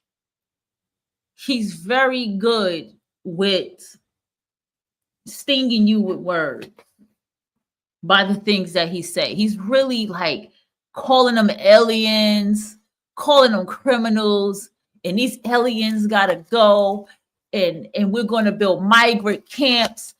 I can see where it's going. Of oversimplified grouping of an imagined enemy is echoed over and over in politics, partly because it is so catchy. With a bit of help from a leader and some inspiring rhetoric, harmful ideologies readily flourish, and while we all sometimes fall into this trap, some of us are particularly prone to being influenced by such poisonous imagery. This is where we really begin our imagined reconstruction of Hitler's brain. Given his particular propensity for dehumanizing, the parts of the brain responsible for this may have been particularly affected. According to Riemann and Zimbardo, de-individuating and dehumanizing could potentially involve a network of brain areas including the ventromedial prefrontal cortex, the amygdala, the brainstem structures hypothalamus and preaqueductal gray. Helpfully, they provide an image of their model, which I have reconstructed for you.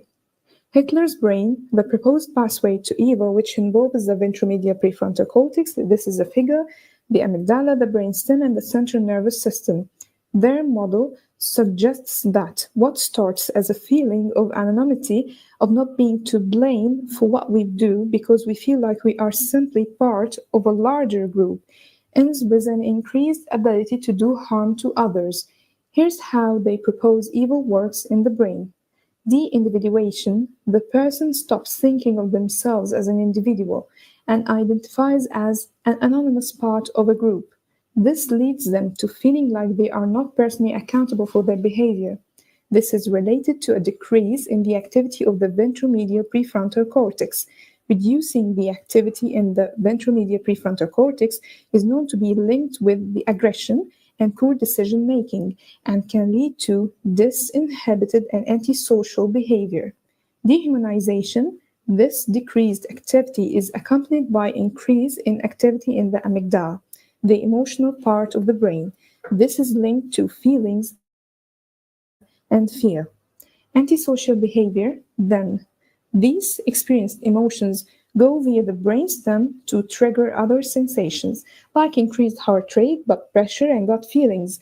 These changes are essentially the body getting into flight or fight mood and anticipating bodily harm and getting ready to survive. It's argued that this pathway is enhanced to those who have underactive ventromedial prefrontal cortex and has been seen repeatedly in studies of offenders. Research has shown that murderers and psychopaths in particular have decreased activity in this prefrontal cortex, just as an underactive thyroid means that your metabolism is defective and you are more likely to become overweight. It's thought that by researchers, including Riemann and Zimbardo, that an underactive ventromedial prefrontal cortex mean that your moral judgment is defective and you are more likely to commit crime and do other antisocial acts. As Riemann and Zimbardo summarize, research on aggression suggests that decreased activation of frontal lobe structures, particularly the prefrontal cortex, or lesioning of this brain area can be a central cause of aggression. If we were to peek into Hitler's brain, it would probably look normal at first, but when asking him to make moral decisions, we might see an underactive ventromedial prefrontal cortex combined with indicators of his general paranoia and anxiety. However, given that he didn't have any major abnormalities or brain damage that we know of, it seems very unlikely that I could tell the difference between a scan of an average healthy brain and a scan. There was a before we get to his brain, it's like, do we need to read Mein Kampf translated in English to understand why he only wanted blonde hair and blue eyes in this world when he did not look like that? Because this is equivalent to the divested black woman. She's not saying that, but that is exactly what it is. That's her agenda. You get what I'm saying? Because what are we going to get if there is no more Black, Hispanic, Latin, African, or anything that is classified as melanated Black nigga mixed in with the Black woman? What are those children going to begin to look like as they begin to be birthed through her generation through generation through generation?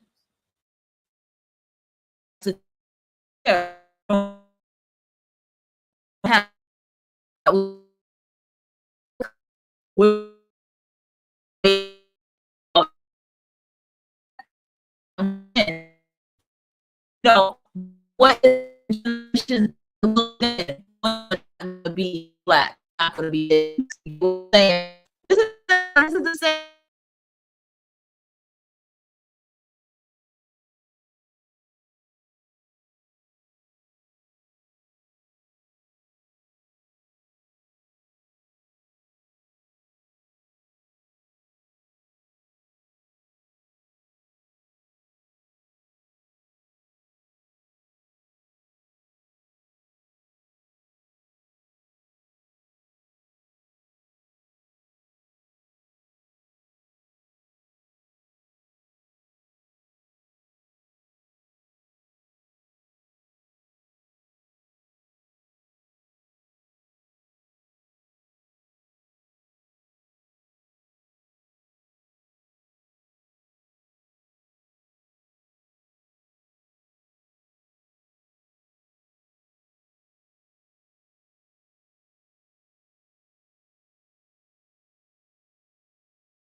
All right, I'm back. Let's go back and finish sharing this. She's getting into the brain now. We're going to go ahead and finish it. And of Hitler's brain. Instead of thinking of some people as particularly bad and others as good, let's rethink this and flip the question.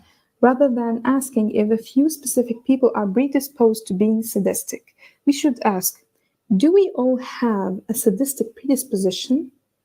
Everyday sadism. According to a 1999 paper by psychological scientists Roe Bomster and Keith Campbell, sadism, defined as the direct achievement of pleasure from harming others, is the most obviously intrinsic appeal of evil acts. They argue that the existence of sadism makes other theories or explanations of evil obsolete. People do it because it feels good. Enough said. Inspired partially by Bomster's work and further arguing that sadism is actually pretty normal, are Erin Buckles and colleagues.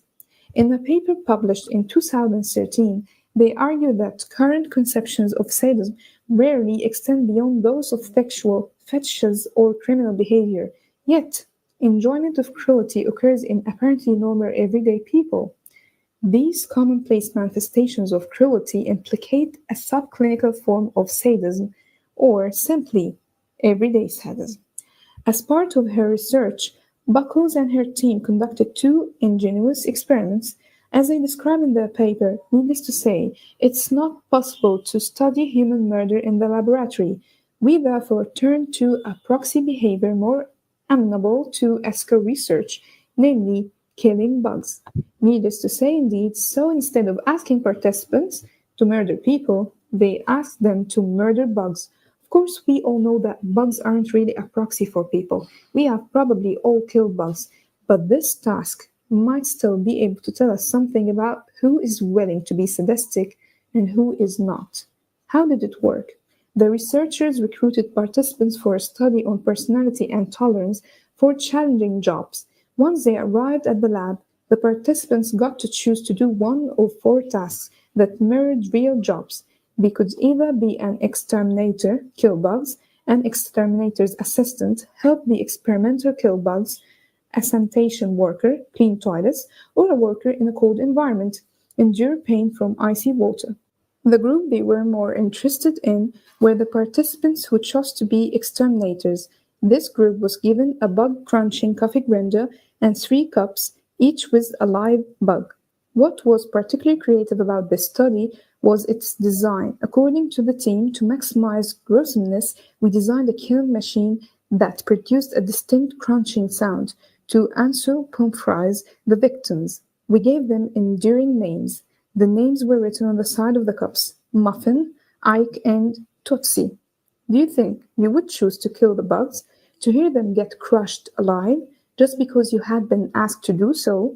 In this particular study, just over a quarter, 26.8% of participants chose to kill the bugs. The next question is whether you would enjoy killing them. According to the study results, the higher participants ranked on sadistic impulses, the more they enjoyed killing the bugs, and the more likely they were to kill all 3 bugs rather than stop before their task was complete.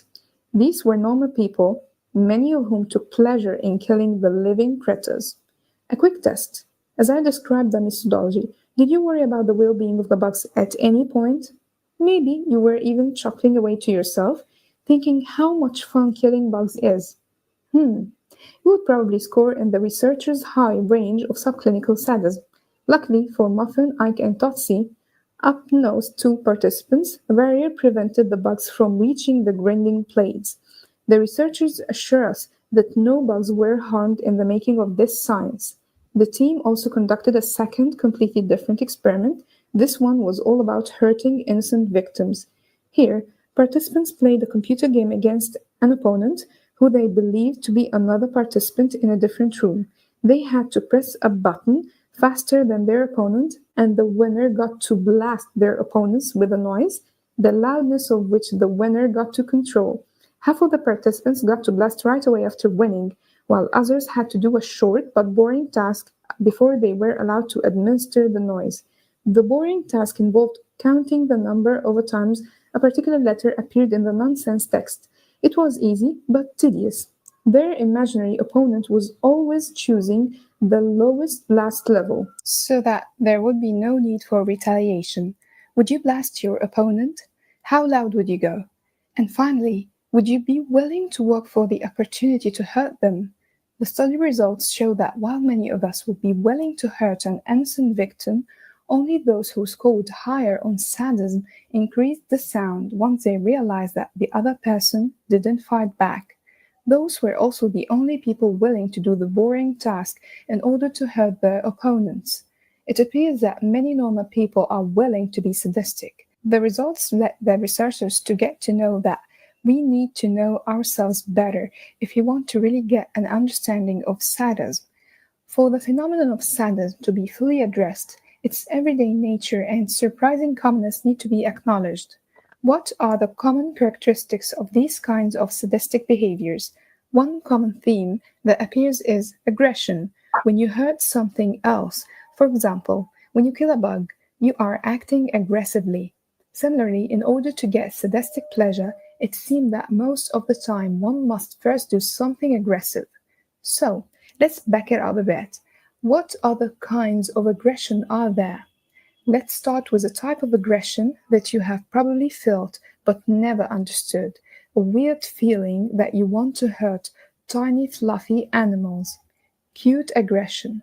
One unexpected situation in which our sadistic tendencies seem to show themselves is in the presence of cute animals. Have you ever seen a puppy that was so adorable that you just couldn't handle it? Where you felt like you wanted to take your hands and squeeze its floppy little face really hard. Some animals are just so cute that we feel a bit like we want to hurt them. Kittens, puppies, baby quail, we need to squeeze them hard, pinch their cheeks, bite them, growl at them. But why does this happen? Aren't psychopaths and serial killers are the ones who are supposed to be known for hurting animals? Researchers assure us that most of us don't actually want to harm animals. So, although it sounds sadistic, these emotions are not indicative of some deep, dark secret lurking inside you. You probably love Fluffy and don't actually want to hurt them. However, this doesn't resolve the issue of why our brains tend and torture us with a quasi-aggressive reaction. This feeling of wanting to hurt things that we find cute is so common that there is a term for it called cute aggression. Oriana Aragon and colleagues from Yale University were the first to study this bizarre phenomenon, publishing a paper about it in 2015. They conducted a number of studies on the idea. Participants in one of their studies were shown pictures of cute animals and handed a large sheet of bubble wrap. We hypothesized that if people have the impulse to squeeze while viewing cute stimuli, and we provide them with both cute stimuli and something to squeeze, that indeed they will squeeze. Participants who viewed pictures of baby animals popped significantly more bubbles than those who saw pictures of adult animals. The author then wondered whether perhaps the aggression people felt would go away if the participants had something akin to an animal on their laps, something which would be an outlet for their feelings. For this, the researchers created a pill made of extremely soft, silky fur material and had half of their participants hold it while looking at cute pictures of animals. They reasoned that if provided with something to squeeze and caress, people might not have the aggressive emotions. They found the opposite of what they were expecting. Participants showed more cute aggression because the researchers had added a tactile stimulus of cuteness. They concluded that this may be indicative of what could happen if their participants had actually handled baby animals. When considering people handling actual small, soft, fluffy animals. I'm back. Okay. So Julia Shaw, in conclusion, Julia Shaw is getting into the science of the brain, of evil, where it starts. Because I've heard people who, what's the name? They start by killing animals she said bugs. I thought that was interesting because I'd be scared as fuck to kill a bug. I'd be terrified. I'm starting to learn to get over my fear for water bugs. Like, I'm learning to get over it. But yeah, that was where she started with. She started with the bugs. So, but I've heard it with animals. But okay, so that's Julia Shaw. So if you want to get into Julia Shaw is actually getting into the mind and the brain of evil and what parts of the body and what parts of the brain control these actions of our body, or you know, in our mind. So Julie Shaw, okay, check her out. All right, Mint. I'm gonna go back.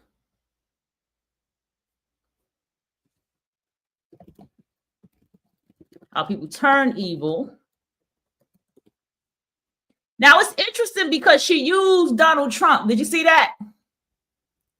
And she said, you know, it's so interesting. They call it the Lucifer effect. Let me see this. You truly believe that you're a good person, then hit that like and follow because we're about to dive deep into how evil you might truly be. We're going to be looking at this book called The Lucifer Effect by Philip Zimbardo. This book is all about understanding how good people turn evil. If you guys never heard about Philip Zimbardo, maybe the older generation knows, he's the one who conducted the Stanford prison experiment. All right, so a quick rundown on what the Stanford prison experiment was is it was an experiment where they took normal everyday college students and made some of them prisoners, other of them inmates. Now, the point of this experiment was to see how humans would react in a mock-up prison situation. So each college student that was chosen, it's important to note that none of them had any prior history of violence, none of them had any mental health disorders, none of them have ever been convicted. They were all what we know to be good people. Okay. One of the main things that the Stanford prison experiment taught us is that when people are in a position of power or obedience, that none of their actions can be held against them, that's when the real monsters really start to come out of people. Now, because the whole world's watching us and every move and every decision that we make always leads up to us either being a good person or a bad person, you truly believe that you're a good person. Right about that, because I said that. I said the reason I don't show that part of myself is because I knew that once I show that part, I can't take it back. Because I know how belligerent and unhinged I can get.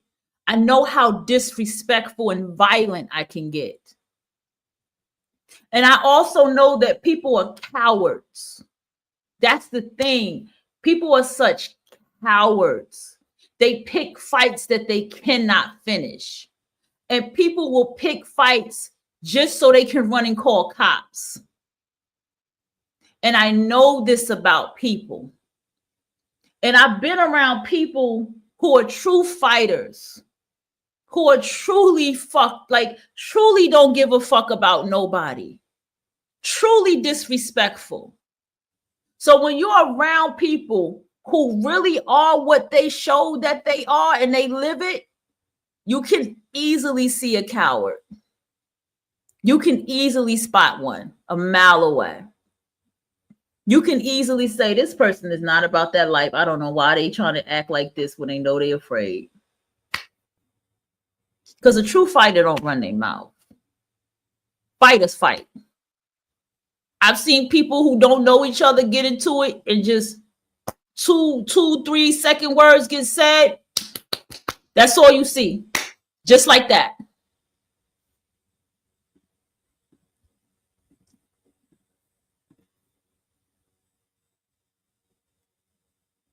People turn evil.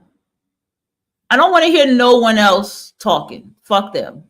I don't need people who think that they're so good and shit to be talking. Let me put audio book. Because everybody gonna have a little fancy shit. Okay, here's the actual book, The Lucifer Effect. Let's go ahead and listen a little bit to, because he put the devil's effect, why good people become evil. Okay, let's see the Lucifer's effect. I like that title.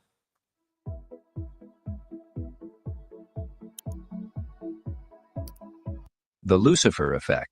written and published by Life. The path to moral corruption rarely begins with a dramatic leap into darkness.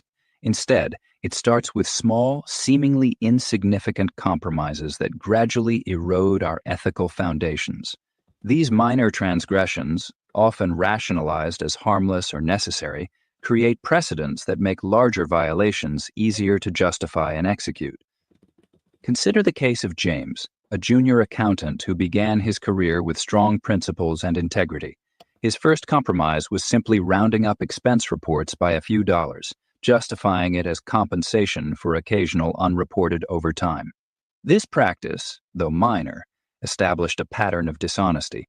Over time, the amounts grew larger and the justifications became more elaborate. Within 3 years, James was orchestrating complex schemes to misappropriate company funds, behavior he would have found unthinkable when he first started.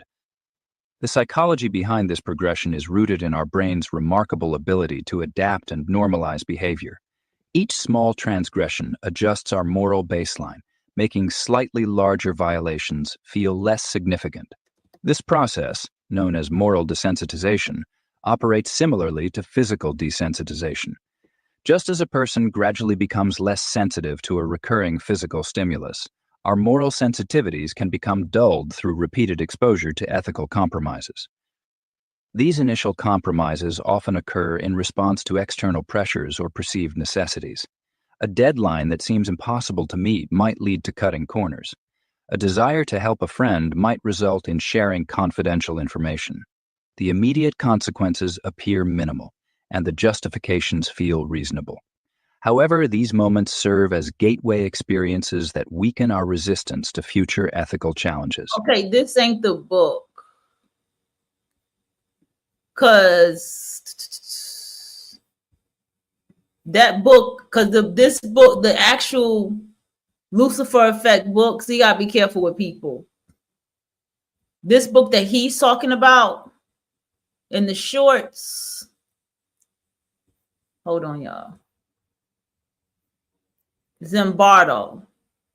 See, this Truly believe that you're a good person, then hit that like and follow because we're about to dive deep into how evil you might truly be. We're going to be looking at this book called The Lucifer Effect by Philip Zimbardo. This book is all about understanding how good people turn evil. If you guys never heard about Philip Zimbardo, maybe the older generation.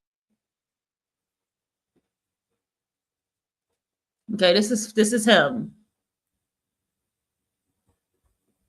While we turn evil. You'll see a clip of okay. Here go the actual book. And that's just the preview. That's 2-hour preview. See, please learn how to look at the author, look at the title, because people can do anything and clickbait and try to put their ideology, like find the original copy, the original shit. Lucifer Effect. Understanding How Good People Turn Evil. Narrated by Kevin Foley. Copyright 2007 As you see, it's on Google Play Books, so that means you can go get the PDF. by Philip G. Zimbardo, Incorporated. This unabridged audiobook is published by arrangement with Philip Zimbardo and Brockman Incorporated and was produced in the year 2011 by Tantor Media Incorporated, which holds the copyright thereto. Forward. Since The Lucifer Effect, TLE, was published in late March 2007, I have given more than 100 media interviews and lectures at colleges and conferences, read the many reviews of my book, and responded to much reader feedback. In the process of doing so, I have learned that some misconceptions exist about my views, which I will attempt to correct here. In addition, I have had some new ideas that I want to deal with briefly before you start reading. First, what is the Lucifer Effect? It is many different but related things. Initially, it is the story of the cosmic transformation of God's favorite angel, Lucifer, aka the morning star, into Satan, the devil, because he committed the twin sins of disobedience to God and pride that goeth before a fall.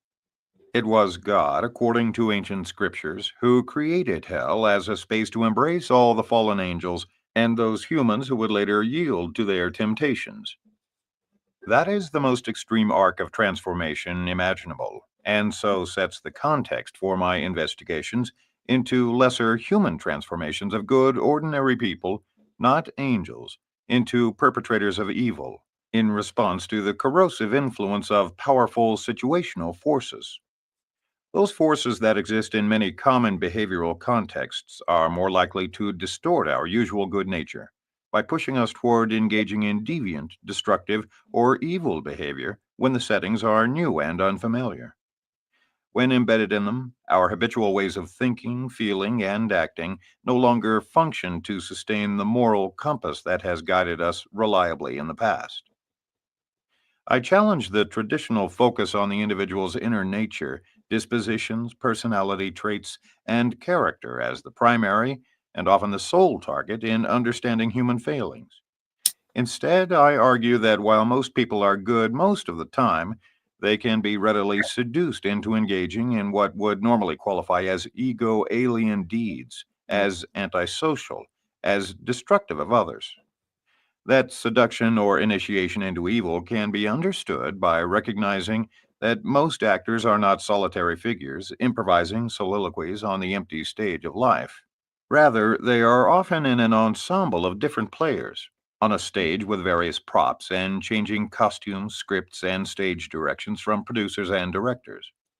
Together, they comprise situational features we must come to appreciate as influencing how behavior can be dramatically modified. By recognizing the impact of those off the stage, in the wings, who make the human drama work for any given play, we implicate systemic features into our analysis. Thus, TLE is a call for a three-part analysis of human action by trying to understand what individual actors bring into any setting, what situational forces bring out of those actors, and how system forces create and maintain situations. Most institutions in any society that is invested in an individualistic orientation hold up the person as sinner, culpable, afflicted, insane, or irrational. Programs of change follow a medical model of dealing only at the individual level of rehabilitation, therapy, re-education, and medical treatments, or punishment and execution. All such programs are doomed to fail if the main causal agent is the situation or system and not just the person. TLE calls for a paradigm shift of two kinds. We need to adopt a public health model for prevention of evil, of violence, spouse abuse, bullying, prejudice, and more that identifies vectors of social disease to be inoculated against, not dealt with solely at the individual level. A second paradigmatic shift is directed at legal theory to reconsider the extent to which powerful situational and systemic factors must be taken into greater account in sentencing mitigation. Although much of this book details how easy it is for ordinary people to begin to engage in evil deeds or to be passively indifferent to the suffering of others, the deeper message is a positive one. It is by understanding the how and why of such evils that we are all in a better position to uncover, oppose, defy, and triumph over them. By becoming more evil smart, we build up a firm resistance to having our moral compass reset negatively. In this sense, TLE is a celebration of the human capacity to choose kindness over cruelty, caring over indifference, creativity over destructiveness, and heroism over villainy. For me, the most important part of the journey you are about to embark upon comes at the very end. Chapter 16 invites you first to consider fundamental strategies of resisting unwanted social influences, of ways to actively challenge social temptations that you face regularly. Then it introduces the notion of ordinary or everyday heroes. Let's look at something, okay? Somebody is in a prison situation. You are in an environment, right? We all live in an environment, and the environment has an influence over us, whether we want to recognize that or not. It really does. Okay. And I'm going to tell you how, right?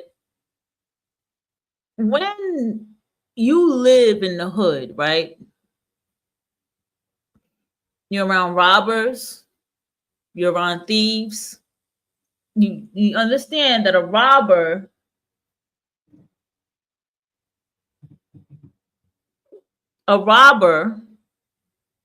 robs. They break into shit. They go out here and take from people. They physically use a weapon, whatever that weapon may be. It could be a knife, it could be a gun, it could be it could be anything. Break into stuff, rob. That's a robber. A thief simply steals. Okay, I know a robber steals, but a robber is a bit different. A thief steals. Drop your money. A thief is going to take it. A thief is going to, you know what I'm saying? A thief knows how to swipe shit out your pocket, swipe out your hand. A thief knows how to steal from their job. That's a thief. You got actual murderers. If you live in the hood or any low impoverished neighborhood, guaranteed you 9 out of 10 times there's a murderer in your hood. Okay? Gangs. Everybody has gangs. Don't give a fuck what neighborhood you live in. Everybody gangs up. All right? And you have domestic violence through the roof. You have abandoned children. You have a lot of violence in general. You will be affected by living in that environment, even if you don't think so. And these are all the people that people had when he did this project in a prison. And so it's more enclosed. If you think about it, if you really think about it, the jail cell and the projects are very similar to its layout, with the different doors that you can go into. I know all prisons are not doors, but most of them doors. The enclosed environment, that if you see something, you say nothing. That if you hear something, you say nothing. That if you hear gunshots, you say nothing. All of these different things can affect your psyche. You understand? All of these things, all of these different, this is what causes the PTSD and the narcissism and the mental illness, living amongst that. I just saw my own experience. There was a shootout in one building, right? They took the gun and they hid it in the incinerator right in front of my door. I saw that through my peephole. And I can't say nothing. So now I see the cops scrolling around and looking around through the hallways. I can't put my head out the door and say, officer, there's a gun in the incinerator. That's my life. My neighbor there, my neighbor there, my neighbor down there, somebody above me, somebody walking past, can all see what happened in that moment. One time the cops came to my door. 8 fucking cops came to my door. Because you believe that the person that they were looking for, when they showed me the picture, and my reaction was like, the officer said, you know him? I said, I don't know that fucking nigga. That was my reaction. But I did see him. He literally walked past me that night before I came home. And I couldn't say nothing. Do you understand that that type of way of living causes mental illness? That even if I look out my window and I see somebody get shot that I know get shot. Yeah, I know in the neighborhood, I'm looking and I see the guns go off and I see the faces. That I have to walk past these faces every day to go get me a fucking honey turkey sandwich with everything, lettuce, tomatoes, salt, pepper, vinegar. A hero with some chips. And depending on how I feel, it might be a soda or it might be a healthy drink. Who cares? Who knows what I'm going to have, whatever I feel. I got to see you every day. I can't say nothing. But I might say good morning to you. I might say hello, knowing what you did. That all causes mental illness. And whether you realize it or not, you begin to take on the energy of these people around you. Because now you have to put on an armor when you walk outside. Now you got to be serious when you walk outside. Now you get pushed in a position that with your back against the wall, like I need to get my weight up living out here. I need to start pumping up and working out and jogging and shit. This is all causing, that all causes mental illness. Okay?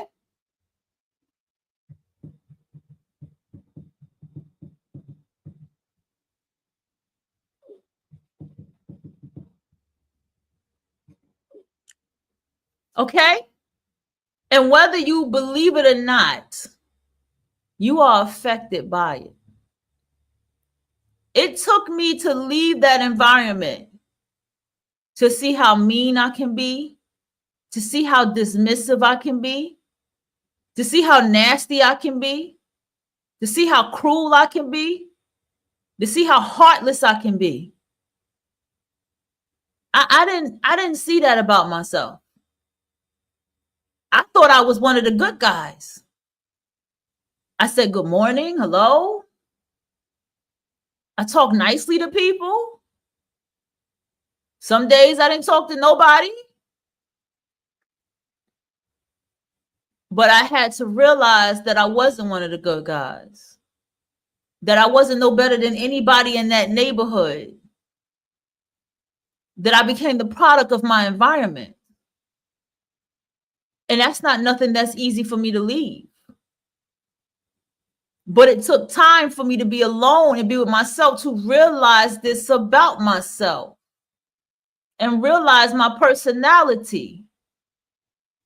But I did become more hard, more darker the day my grandmother died. And I tell you all the time, what did I say? Who's going to take me serious if I'm who's going to take me serious if I'm laughing and smiling all fucking day? Nobody going to take me serious. And that is something that has happened to me. And I haven't been the same since that day. And there's a lot of people who are deaf has caused a death inside of them as well. And that's what happened to me. You see, people like me, I don't trust people who want to be in the light all the time and be good and all this type of shit. I don't fucking trust you. Something about that is off to me. But why am I like this? Because of the environment that I came from. Because of the survival that I had to do.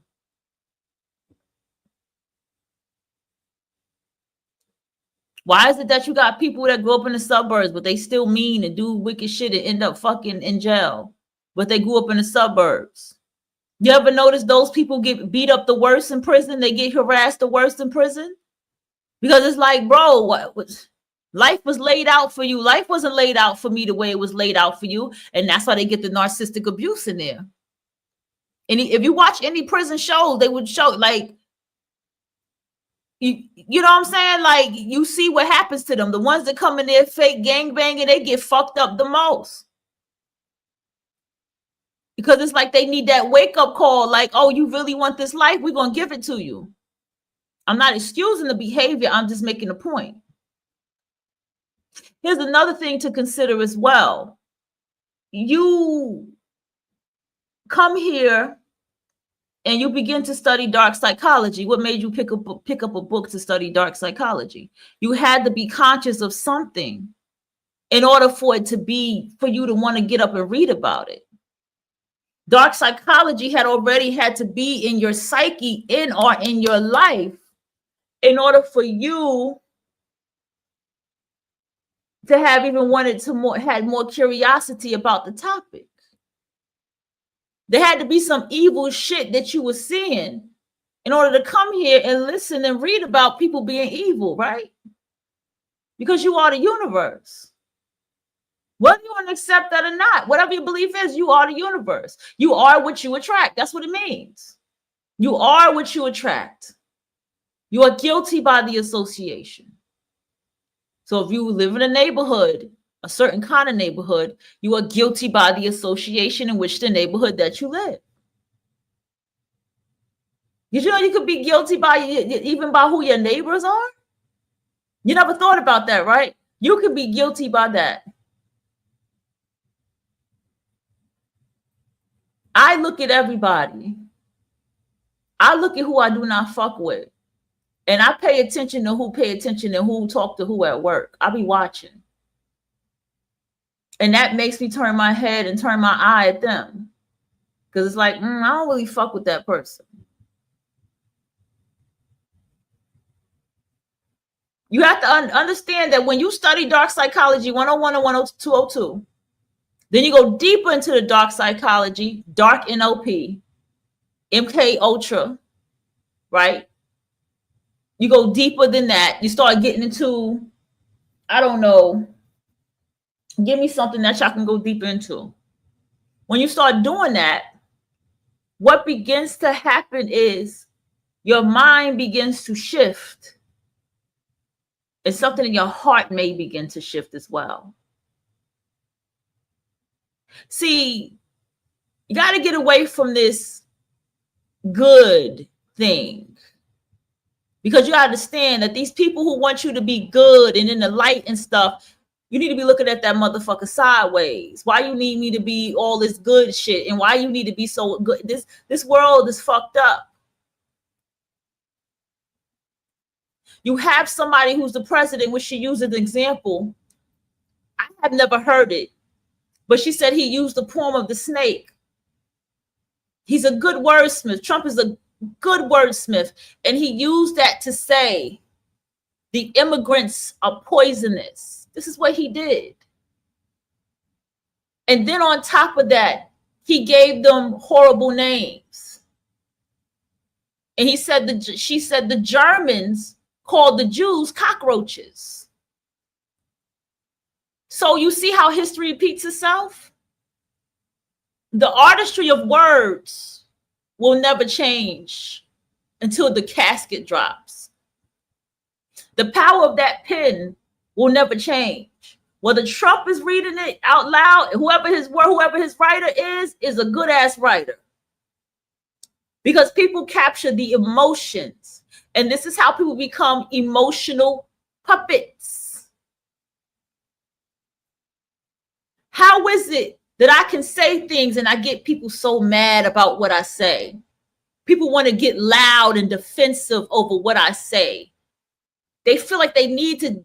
That's how people communicate with me. They communicate in anger because that's a reflection of my own anger. You get what I'm saying? We gotta understand where that comes from. When you go places and people got attitudes all day, that's a reflection of your own anger and attitude. That lady in the coven that was talking about me the way that she did, that's the way I talk about people. But you have to be honest with yourself in order to recognize what's being reflected back to you. I'm tired of caring. Why am I exhausted with caring? Because I never wanted to fucking care. But you have to be honest with yourself about that. Getting back to Trump. No one has ever called an immigrant an illegal alien as long as I have for a long, long time. We know those are defensive words to refer to somebody as a goddamn alien. When we know that aliens exist and all this kind of stuff. But to sit here and use words, see, this is the cleverness of it. Criminals. But yet he was calling all immigrants criminals, even the ones who come here legally. These aliens. But he was referring to all of the immigrants as aliens. So much that he got them in their hand, just like this puppet right here, by the emotional strings, that when he got in the office, look what he did. Look how he flipped. And I told y'all already, he's going to flip on the black male. It's coming. It's coming slowly, but it's coming. Even though you voted for him. But see, what's so deep about that snake? Trump is talking about himself. He's that snake that you voted for, that you put outside of the cold. You know, you put him back, you know, you got voted for him, you put him in. And he's biting the fuck out of every last one of you. And he's using a very evil zodiac sign. He's using a Cancer mixed with Aquarius. That will be Elon Musk. Yes, Cancers, y'all are evil. I know I have a friend Cancer. I'm just going to tell you, y'all know y'all evil. Y'all say it. Let's not deny it. Y'all evil. Some people say Pisces are evil, but that's up for debate. And he using him, but again, Elon has a lot of Aquarius aspects. Aquarius got some shit with them, y'all. That's another topic. And Elon is controlling everything so much that he's invading federal workers' emails. He has their email and told them, I need to know what you did last week. And I have 5 bullet points. And you know what Elon did? Because he's another one I watch. You know what Elon did? He went to Twitter and said I was just doing a pulse check. He was calling them dead. How insulting is that? These words, they hold emotional packages. And so words with emotional packages can affect people just like that. I'll be offended if I was called an alien. I don't give a fuck what nobody say. I'll be offended if someone called my great-grandmother a fucking alien, all right? Offended. And what's more offensive, he said, I don't give a fuck if your child was born here as American. I don't give a fuck if you have an American spouse. You gots to go if your paperwork is not done.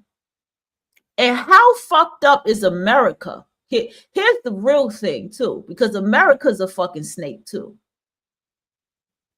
That they made you so comfortable. America said, it's okay. You don't always have to, you don't have to have all your paperwork. Just have your passport and your green card. Oh, don't worry. Don't worry if you don't speak English. Somebody at the job will translate for you in Spanish or Afrikaans or German or whatever you speak. Somebody can translate for you. It's okay. Depending on if you're a white or black immigrant, I'm going to pay you more. I'm going to treat you better than these people. These Americans, these lazy Americans. It was a very clever game. Got them so comfortable that they got to leave everything behind to go back to where they came from. Oof. And it's like, wow. You know what? I have to say this. The trans are so easy to pick on. They caused it themselves. The trans was running amok out here. They got what they got. I ain't defending them. The trans was running a fucking muck. I still didn't listen to that interview back and forth with them. I'm really not even in the mood for it. I'm not. They be too much. Okay. They were violent. They were causing havoc. Let the trans and the males in the world have at it with each other. Because I have not once seen an F to M, a transition man, say a goddamn thing. One thing about that trans man, they're quiet. That feminine in them be like, I'm not getting involved in this shit. Let the men have it. They get real feminine real quick. They don't get involved. They don't care. Okay. And so that's a beautiful thing. I see the trans women and the men going at each other, and let them have it, because the men needed to come at these trans for a long motherfucking time. Okay? That's all I have to say about that. Now, Trump knows that was an easy little gaslight for you guys. Trump knew that emotionally riled y'all up because it was about y'all children and all kind of stuff. And he knew how, if you could see my hands right now, he knew how to rile y'all up with that. While he took other things away. Have y'all been reading those executive orders? I have. Got it right here on my phone. Been reading them shits. He knew what he was doing. He know what he doing. It is something else to consider with Trump going by the anatomy of evil. There's an agenda. There's always an agenda to what anybody is doing. See, Trump glamored everybody the first time he was the president. Gave you the stimulus check. A lot of y'all had good jobs. I was one of them, making money. A lot of y'all businesses was flourishing. He gave black guys, I think in North Carolina somewhere, some land and some money. And I have not heard about that land and that money since that day. He even had a program that was something for women and children, and it was going to do something for them. I remember everything that was going on when Trump was the president. It was even supposed to be scholarships and stuff for women when Trump first was the president. He glamored everybody. But now that he got this 4 years to go, oh, he's showing what he really want to do. Trump wants to take over the world like Brain, okay? Trump wants to dominate. This is the whole Make America Great Again about. I can stop. He wants to be the savior. I can stop the war in Ukraine. I can do that. The Gulf of Mexico is the Gulf of America. America built that Panama. We taking that shit back. That could whatever, Panama Canal, whatever. We taking that shit back. I'm going to take over Gaza to make it a result for my American people to go and travel. And I'm going to make it look good. And I'm going to own that shit. This is what Trump wants to do, y'all. This is the hidden agenda. And who you think wants to do it with him? You got it, Mr. Elon Musk. I'm not going to hold you. I would have replied to that email. And I would have said what's up to Elon on the way in that email. Okay. I'm not going to hold you, but that's just how I think. You know, I'm like, damn, that's a whole millionaire that just emailed me. Hey, this is what I'm doing. What's up, Elon? What's up with my Dogecoin money? I was trying to buy some Dogecoins, but it wouldn't let me with the Bitcoin. You think you can help me with that? I would show some goddamn passion, some fucking determination out this motherfucker, some ambition. But that's just me. I'm just a little narcissistic like that. They say he had access to our finances. I was like, shit, Elon dropped me like 3 million. Some people got mad that I said that. I mean, shit, why not? Take the opportunity while you can, right? Now, get back to this evil thing. Trump is a great wordsmith. He double talks all the time. He's getting it. He wants it this way. Don't be surprised. Mark my words. If he creates a law that says you can only fly American flags, you cannot fly any other country's flag in this country. Don't be surprised if Trump say that shit, because I believe that that's coming. 1 second.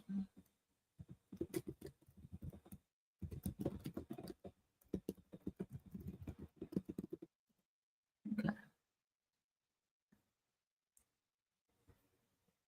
Hold on.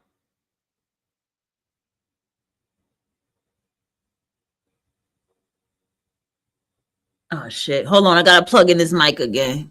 Yeah, this shit's still kind of hot, though.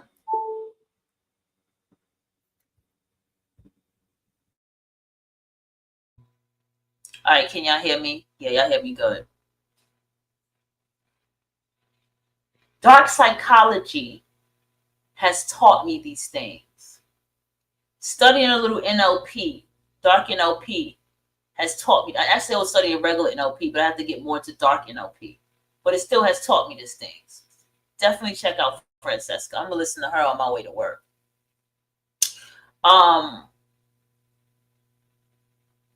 MK Ultra, when we learned about it, and the CIA has taught me these things. This world is wicked. Okay? This motherfucking world is wicked. And the way white supremacy reigns supreme is because it's that type of energy, that type of mindset of people who run it. There has to be a little bit of a psychopath in you, okay? In order for you to be able to do these things. You have to be a bit psychopathic to be like, yo, you know, I want guys. I'm changing the Gulf of Mexico to the Gulf of America.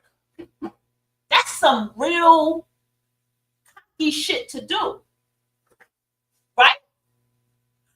I want, bro. I can stop the war in Ukraine, and you can probably really stop it. It's been going for 3 years now. That's some powerful fucking shit to do. Tell me I'm not. Tell me I'm lying. Because I watched it in my real life. I watch people lie. I watch people scam. I watch people thief. And you know what? They win. They're the most respected. I watch people be violent and fight, and they win, and they're the most respected. Okay? Even that person that goes in the neighborhood and do drugs and all kind of stuff like that, that person still ain't nothing to fuck with. That's how life is. That's what you have to develop yourself to be in order to win in this world. I wasted my time, you hear me? Trying not to show that part of myself. I wasted my time trying to not want people to see that very harsh part of me that can get so unhinged. And I remember the friend would tell me, you need to get a little bit more unhinged. And my response was, if I get too unhinged, I might be hanging from a ceiling. She was like, I understand, but you need to get more unhinged. And now I get it after maybe 5 years from now, maybe more, what that person was trying to tell me about myself. And they told me, they said, you my friend, you mean. I said, no, I'm not mean. She said, no, you my friend, you mean. And I didn't want to accept these things about myself. Okay?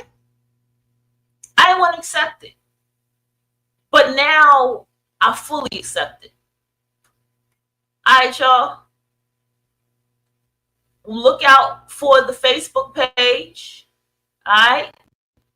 To keep posted what's coming up. And sometime I do post on the YouTube. Thank you all for tuning in. I got to go live my life. Yeah, man.